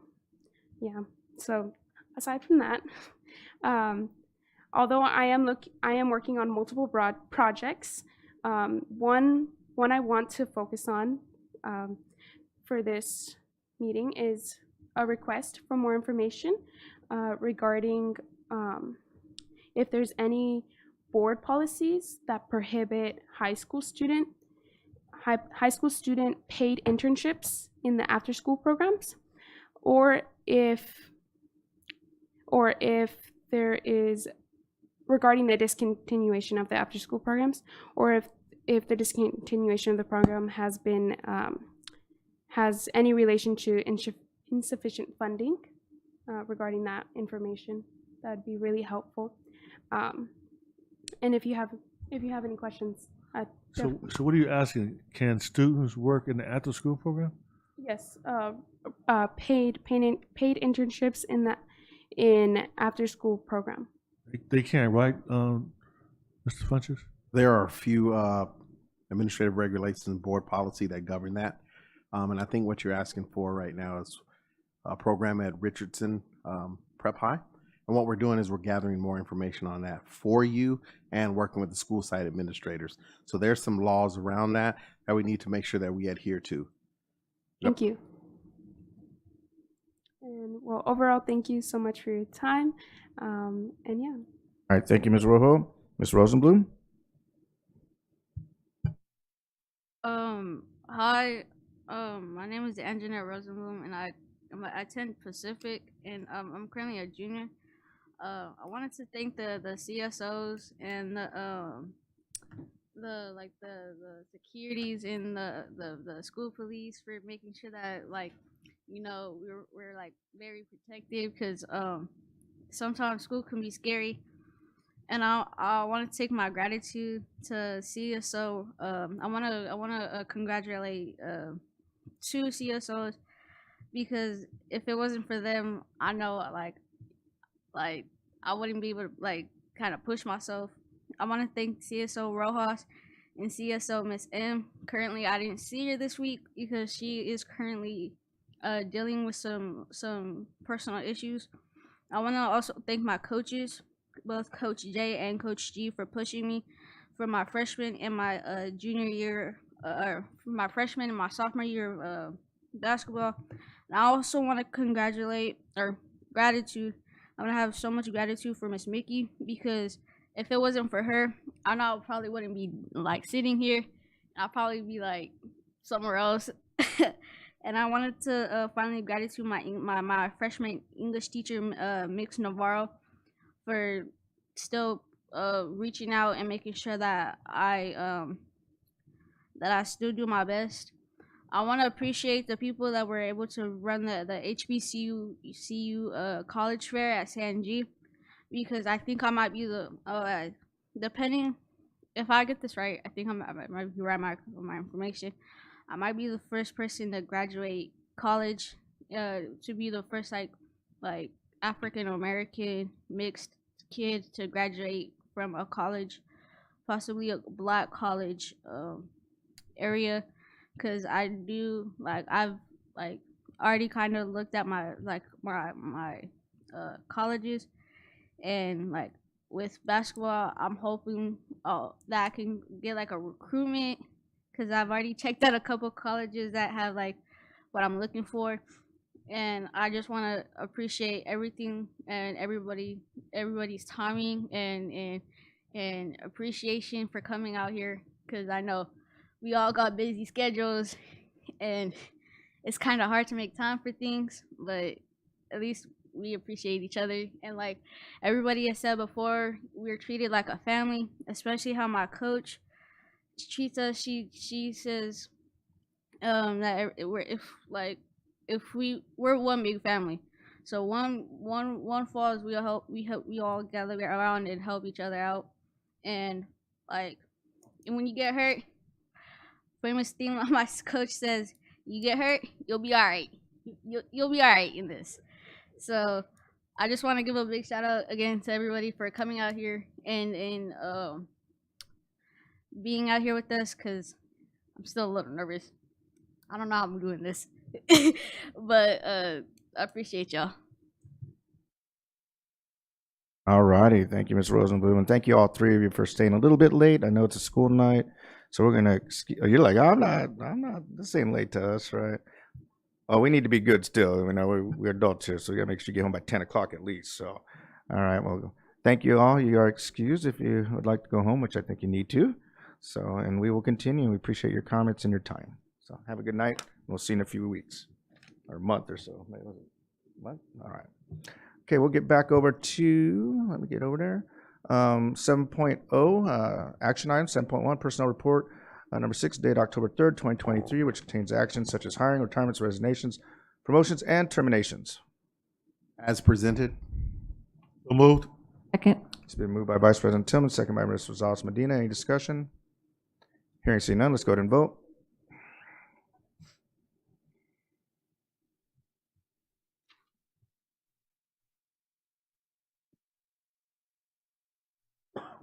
Excuse me.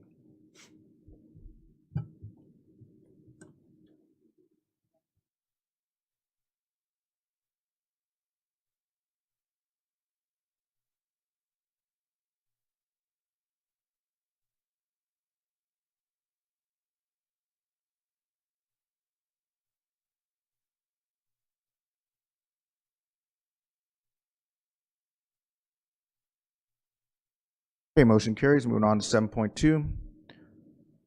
Let me get there. Be resolved, the board policy 3516.5, authorize superintendent or designee to close the school site, change the regular school day schedule, or take necessary action when adverse weather conditions or other emergencies warrant.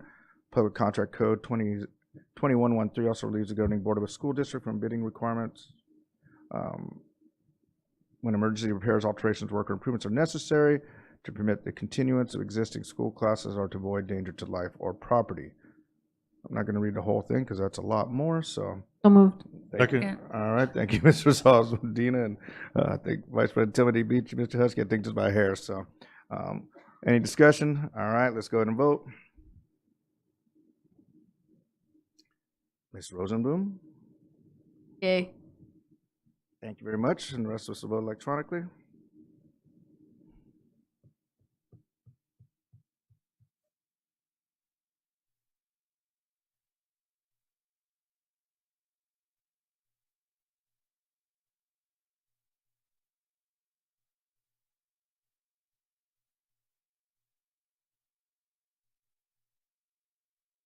All right, motion carries. Moving on to 8.0, consent list. 8.1, approval of consent list. So moved.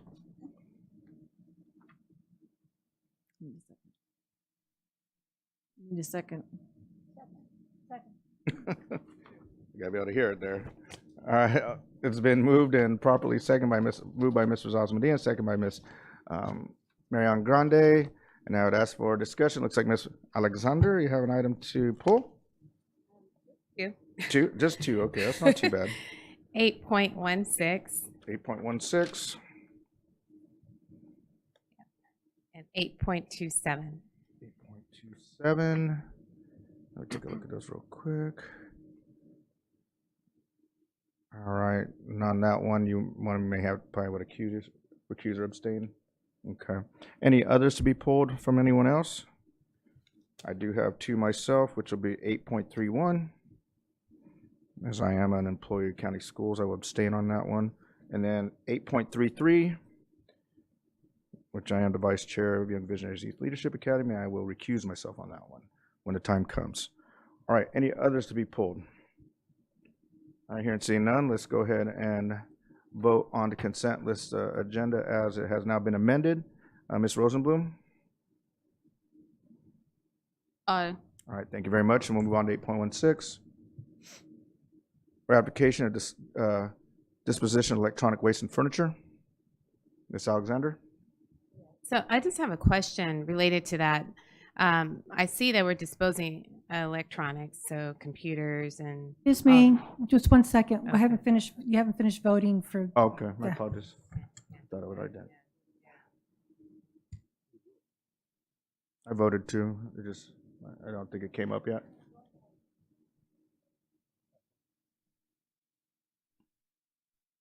Oh, okay. I'm sorry.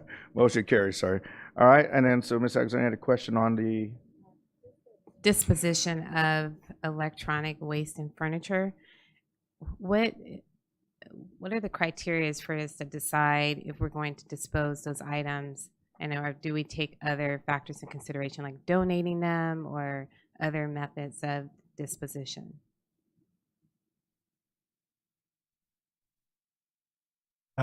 Ms. Alexander, there's multiple lenses we look at before we dispose of obsolete or broken or otherwise not working condition. We do look to if we can recycle internally, and we push those out to other departments, other school sites that might be in need. When we find items that are no longer functioning or beyond repair, that would make it a reasonable investment cost to the item, those become part of our e-waste. But we do make every attempt to say salvage our equipment to the extent possible, so for maximize reuse of the product. Thank you. Yes, ma'am. Appreciate the answer. I'm good. All right, that was it, Ms. Alexander? So moved. All right, thank you, Ms. Rosales Medina. Second. It's been moved by Ms. Rosales Medina, second by Ms. Alexander. Any more discussion? I see none. Let's go ahead and vote on it.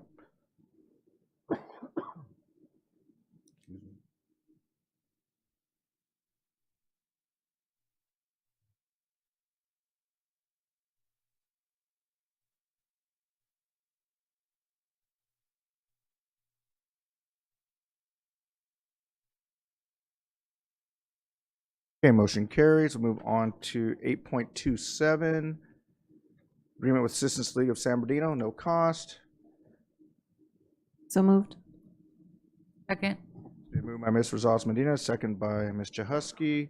Discussion, Ms. Mariana Grande. All right, well then at this time you would say that you abstain. Since it's a no cost contract, I'd recommend both you and Ms. Alexander abstain.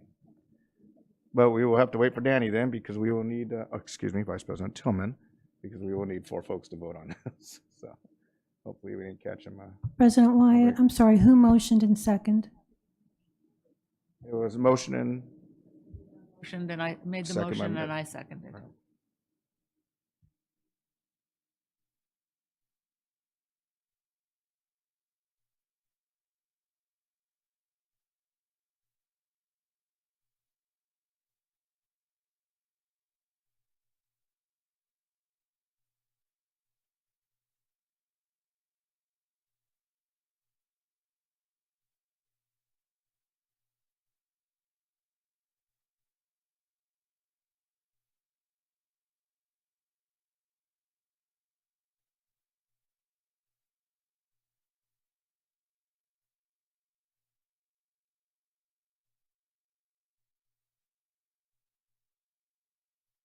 All righty, so Mr. Tillman, Vice President Tillman is now back. We had 2 abstentions, and now on 8.27, we could go ahead and vote.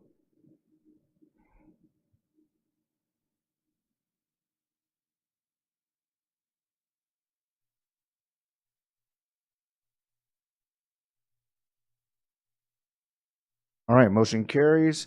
We'll move on to 8.31, and that one is for me. Again, as I mentioned earlier, I'm an employee with Seminary County Superintendent of Schools. It's no cost, and I will be abstaining on 8.31. Second.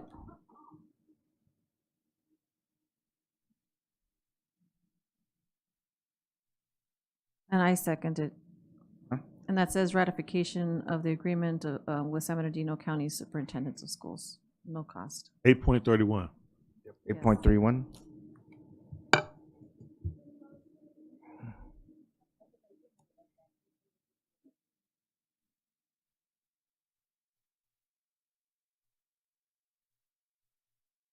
All right, so we need to go ahead and vote.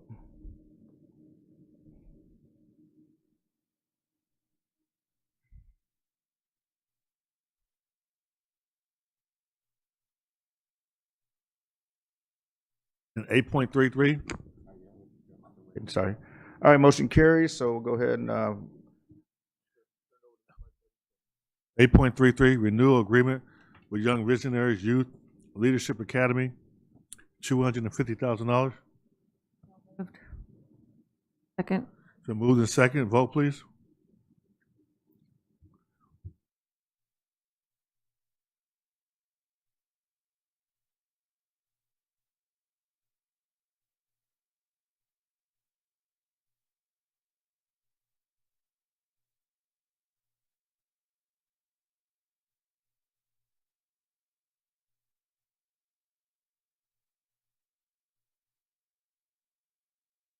Item passed. That brings us to 9. Reports, comments by union organizations. 9.1, San Bernardino Teachers Association. No report. 9.2, California School Employees Association. No report. 9.3, Communication Workers of America. No report. 9.4, San Bernardino School Police Officers Association. No report. That brings us to item 10, reports, comments. We've had the reports from the student board members, and we'll start with board members, and I'll start from my left with Ms. Chahusky and go around. Thank you. I want to honor, we talked earlier with the resolution for our school administrators and honor them and thank them for all of their hard work. We appreciate you and all that you do for our schools, our staff, and our students. It's also Bullying Prevention Month this month. We had a parent speak to that, and that's something that is, really important to me, that school safety. I talk about that all the time. And so I really want to hope that we highlight that and really look at multiple ways. We have a great program with our undercover anti-bullying team that we know works, but I'd like to see, even some more supports for our students as we look through that this month. Also, I'd like to honor, it's Filipino Heritage Month. We had Black and Island Honor Roll this weekend.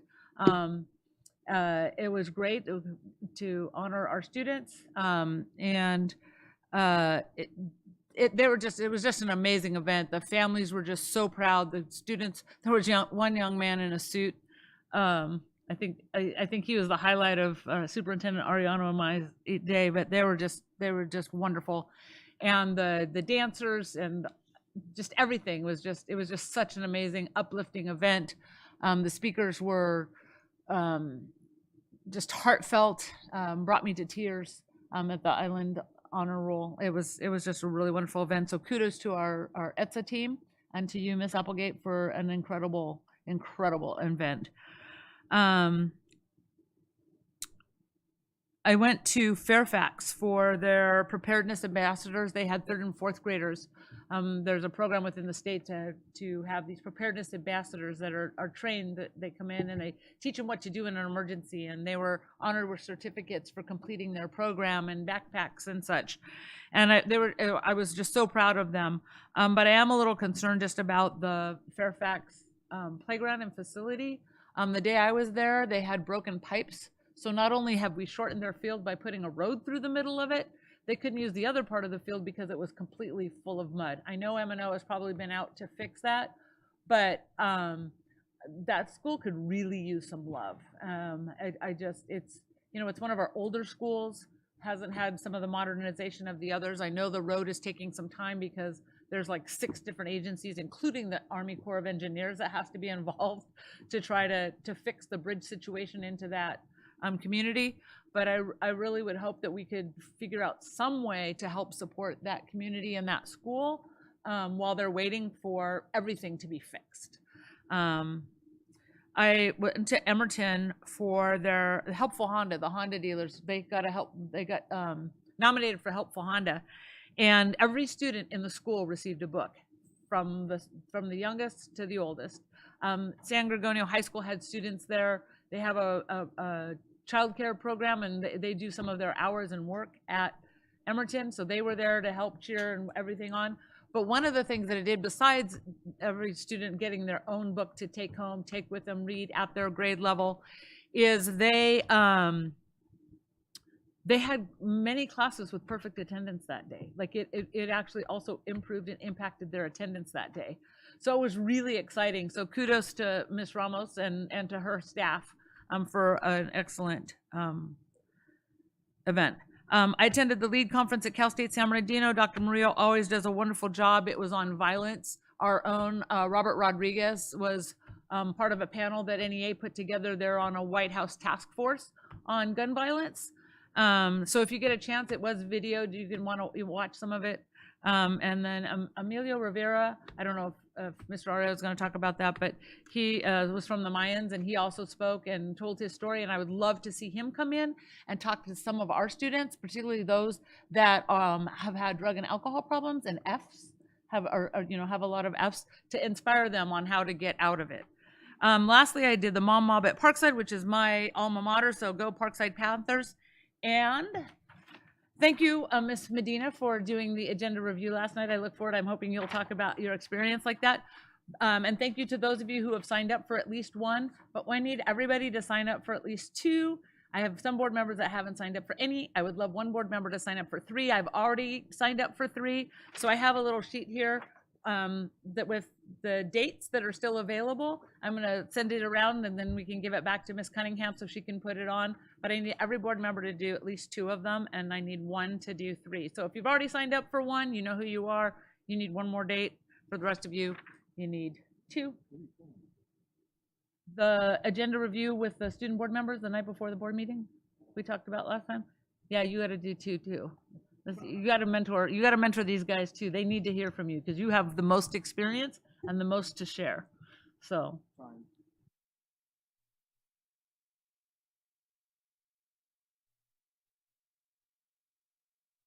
It was me. All right, Vice President. To Ms. Chahusky, Fairfax School is in line and approved already for modernization, so they're going to get modernization. No, they're already. It's approved. I also went and visited Fairfax. The Rock Church was there, and they gave each student a brand new pair of shoes.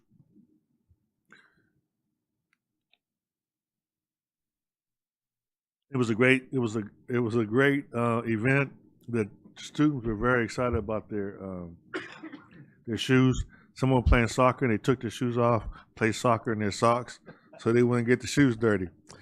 So I thought that it was fun. Exactly. But just want to thank the Rock Church for doing that. I think it was great. Thank you very much. Thank you, Vice President Tillman. Let's see over to Mickey, Ms. Alexander. Did you already go? Well, actually, it's kind of messed up. So we'll just go this way. Ms. Mary Ellen. Okay, let's see. Shoes that fit. I saw them at Jones Elementary School. They also their whole philanthropy is to give shoes. Their goal is to give children new athletic shoes to attend school with dignity and joy. And that was a very joyous day. It was really exciting. It was so great. The principal, I can't remember. recall her name, but she was just wonderful. She was wonderful. I was really excited to be there. A second, I did attend my third Master's in Governments class in finance, and we were all not looking forward to it, and it would turn out to be the best class ever. It was so exciting and live. Who knew numbers could be interesting? I've never known that, but it was very exciting. And then, of course, there was our California Latina School Board Unity Conference that was sadly postponed, and Miss Abigail and Myra, we were all going to go, and I got there the evening before, so they had some festivities. But in the morning it was called due to the strikes, and no one would walk across the picket line.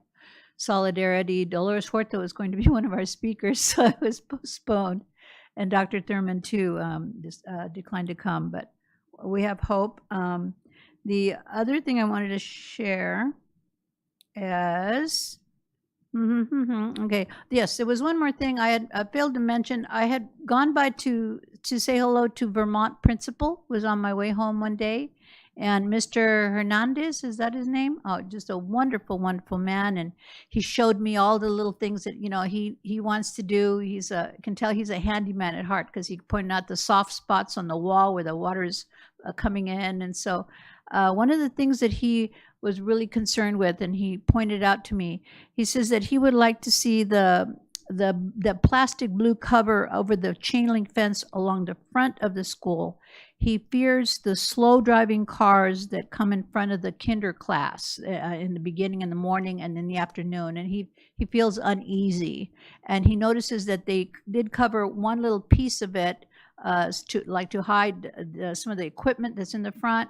And he says, though the children are more important than equipment, they should have just went ahead and extended it all the way through. And I told him, I said, well, can you put in a work order? And he goes, I suppose I could. I gave him that. But I just was interested in following up to see if he had that ever put in a work order, and that was done for him. And he was also worried about how hot the doors would get during the summer when the children and the parents would go to push open the big heavy metal doors, and they were like burning. So you have to go and get some kind of towel or pot holders or something to push open the door. It's hard. Anyway, that's all I have. Thank you. Ms. Grande, Ms. Rosales Medina. Yes, no, so I just wanted to say, I think it's great that the students get to hear, student board members get to hear from the board, from each of one of us, because we have different areas that we focus on and that we pay attention more to others. And so just to hear our different perspective on how we really look at the agenda, I think that was great. I know they didn't have too many questions, but for the most part, at least it walks them through how, I review the agenda. So I think that would be great for those of us who hasn't yet done it, and then just to sign up. So I'll try to sign up for additional ones. I also want to, and I'll probably pose this at the next board meeting, is look at a resolution pertaining to the language that the city passed. I know Terry Komnick had given me a copy of it and said that it was on the Friday update 2 weeks ago with regards to the airport, and the letter that was sent on the district's behalf indicating, their reconsideration. And so I would like to look at that language and maybe create a resolution for the school district. Today is not going to be fully asked, my full ask, but I will ask it at the next board meeting, that hopefully I can get the support from the board members, only because we have sent a letter in ensuring that the airport coalition or the community really look at how they're displacing the families and the students that are part of our school district that lives in those areas near Indian Springs High School. Thank you, Ms. Rosales Medina. Ms. Alexander. Thank you. Would like to first say happy Principal Month. I know we did a resolution for administrators, but I wanted to make sure we acknowledge our principals as well. I know they're administrators, but just want to give them their shout out. Also, it is Breast Cancer Awareness Month, and I'm not sure if it's on our horizon, but I like to suggest that we do some type of resolution regarding breast cancer awareness. We have a number of staff members that are survivors, or we've had family members. I know Dr. Hill did pass away from breast cancer, so I think it would be nice if we could do that. And then for me, I attended a human trafficking task force. It's being put together I'm not sure if we've all received the invitation, but I did attend it. It's being put together by Daphne Hawkins. And at the event, or at the task force, is pretty well represented. So we have Case that's there. The city is in attendance, superintendents, and not superintendent, but the supervisor is in attendance. And it would be nice if we somehow think about our approach to how we want to support the task force. I don't know what we can or cannot do, but definitely it's an area that plagues our community, and it's an opportunity to collaborate with other organizations, nonprofits, related to a situation that plagues our community, and particularly our youth. So I wanted to bring that up. And I attended Mr. and Mrs. Cardinal, so put on by Jamie Rios. It was an excellent event. Superintendent Ariano was there, Assistant Superintendent Rodriguez, as well as Ponches, and what other board members, I'm not sure. I know we had City Council in the house and County School Board member, Dr. Dowdy Rogers. And it was a great event. We even had the mayor of Victorville there. So kudos to Jamie. He had Miss California as well. We had all these wonderful, like, beautiful women walking around. And they received recognition in all their different cities. So I applaud him for his network and then what he does for our youth. It was a great event. Then I also attended the Black Honor Roll as well as the Island Pacific Honor Roll. So thank you, Mrs. Applegate, for your leadership. Definitely a testimony to what you instill in your leaders. The Black Honor Roll, I know that's been around for, was it the 9th year? And then for Pacific Islander, it was the 1st year. And what an amazing event, just a culture that was shared, and dancers, the speakers, and the kids, or our scholars. It's just very impressed. It was a fun event. I had a good day. It was tiring, but it was fun. And then just closing out on the one issue related to safety. I'm not sure what parents are being told or anybody is being interested in coming to the school board, but the lady that spoke to us, that was the crossing guard, she had signatures. I don't know if she shared that, but she said that she had to have a number of signatures that come to the school board meeting to express her concern. So I just think that maybe if we just educate anyone who has a concern, that, come, you express yourself, you state what the problem is. I don't know if they necessarily need to have a petition with signatures to validate the concern. And I was a little concerned about that. And that's it. Thank you, Ms. Alexander, and I'll keep mine very brief. Just really nice to see our students this evening, our mariachi and folklorico programs.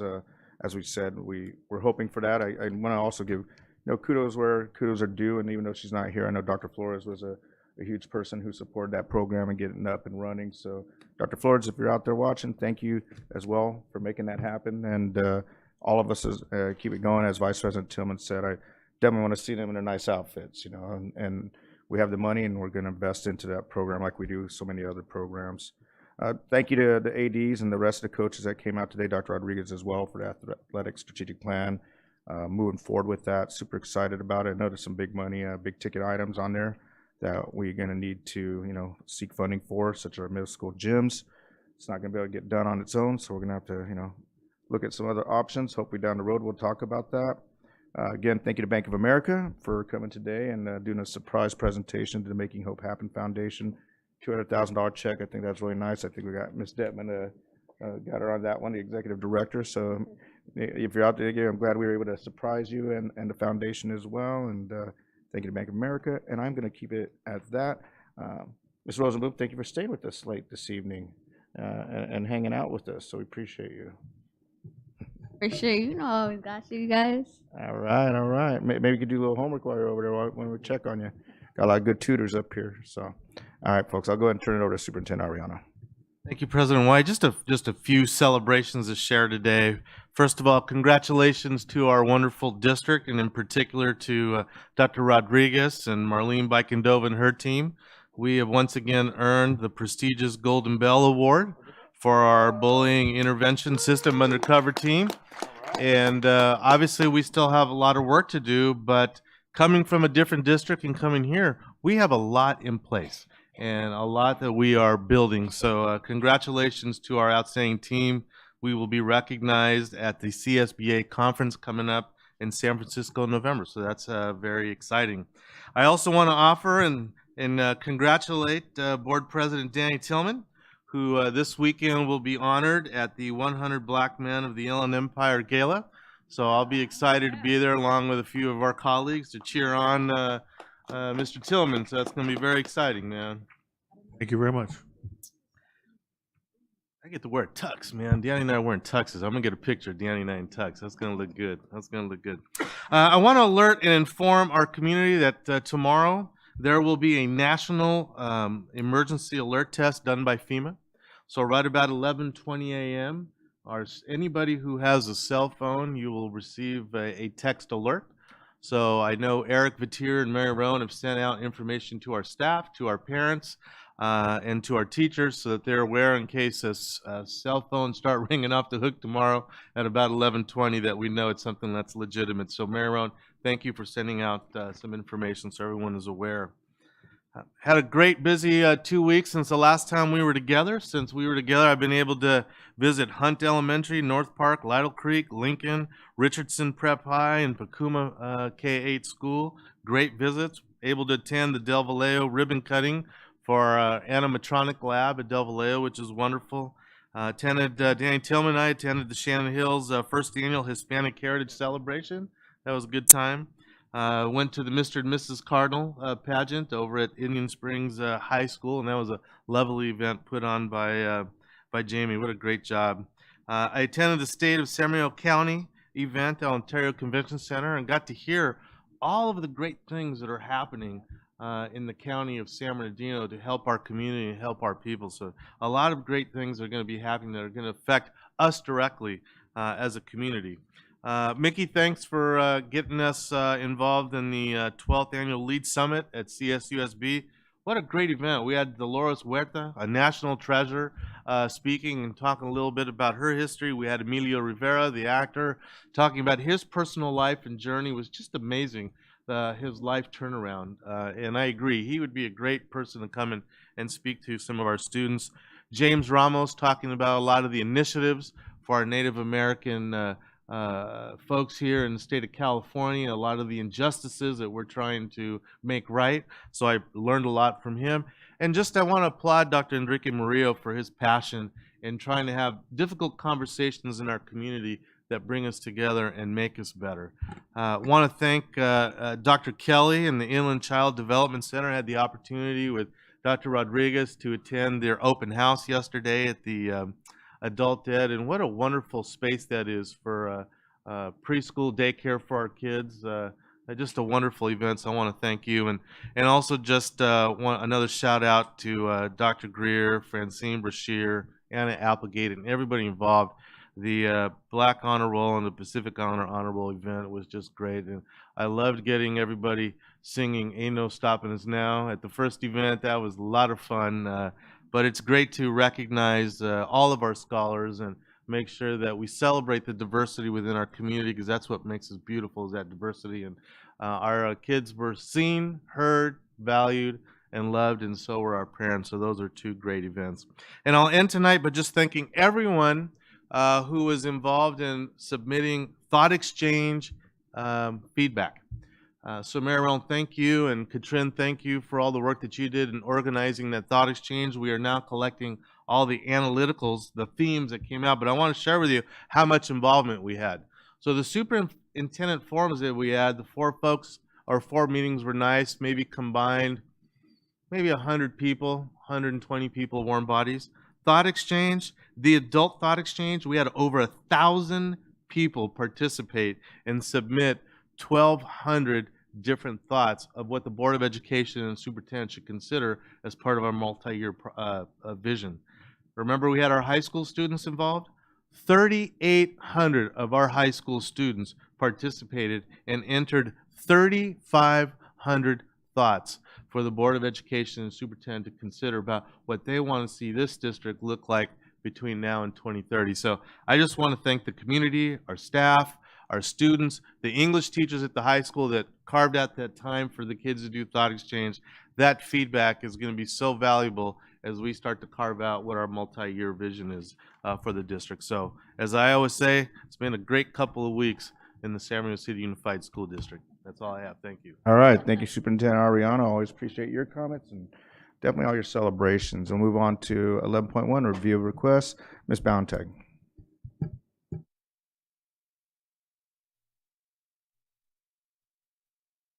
Student Board Member Daisy requesting information on board policies or administrative regulations regarding high school student interns working in paid internships in after-school programs, or whether the discontinuation has any relation to insufficient funding.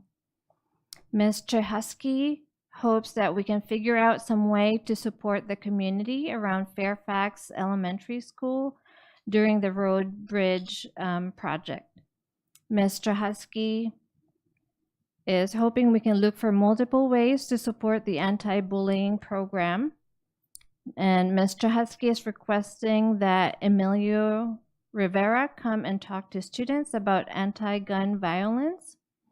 Ms. Grande requested to follow up with Vermont principal's request for a cover over the chain link fence. And Ms. Alexander is requesting how we can support the task force for human trafficking. There is one request from Ms. Rosales Medina, and we're going to follow up with, it's regarding language and creating a resolution. Mr. Komnick knows with what I'm referring to. It's the airport. Yeah. Okay. Thank you. Ms. Chehusky, did you have a comment? It wasn't around gun violence. I want them to talk to our students who have been drug or alcohol involved or are not succeeding in school, like our students with, multiple Fs, because he was so able to turn his life around and the way he spoke about it. I think he could be inspiring and another tool for us to reach some of our students who have disconnected themselves from our schools. Move to adjourn. Moved. It's been moved by Vice President Tillman, second by Ms. Rosales Medina. I'm sure we're all in favor. Aye, and meeting adjourned. Have a great evening and drive home safe and be careful.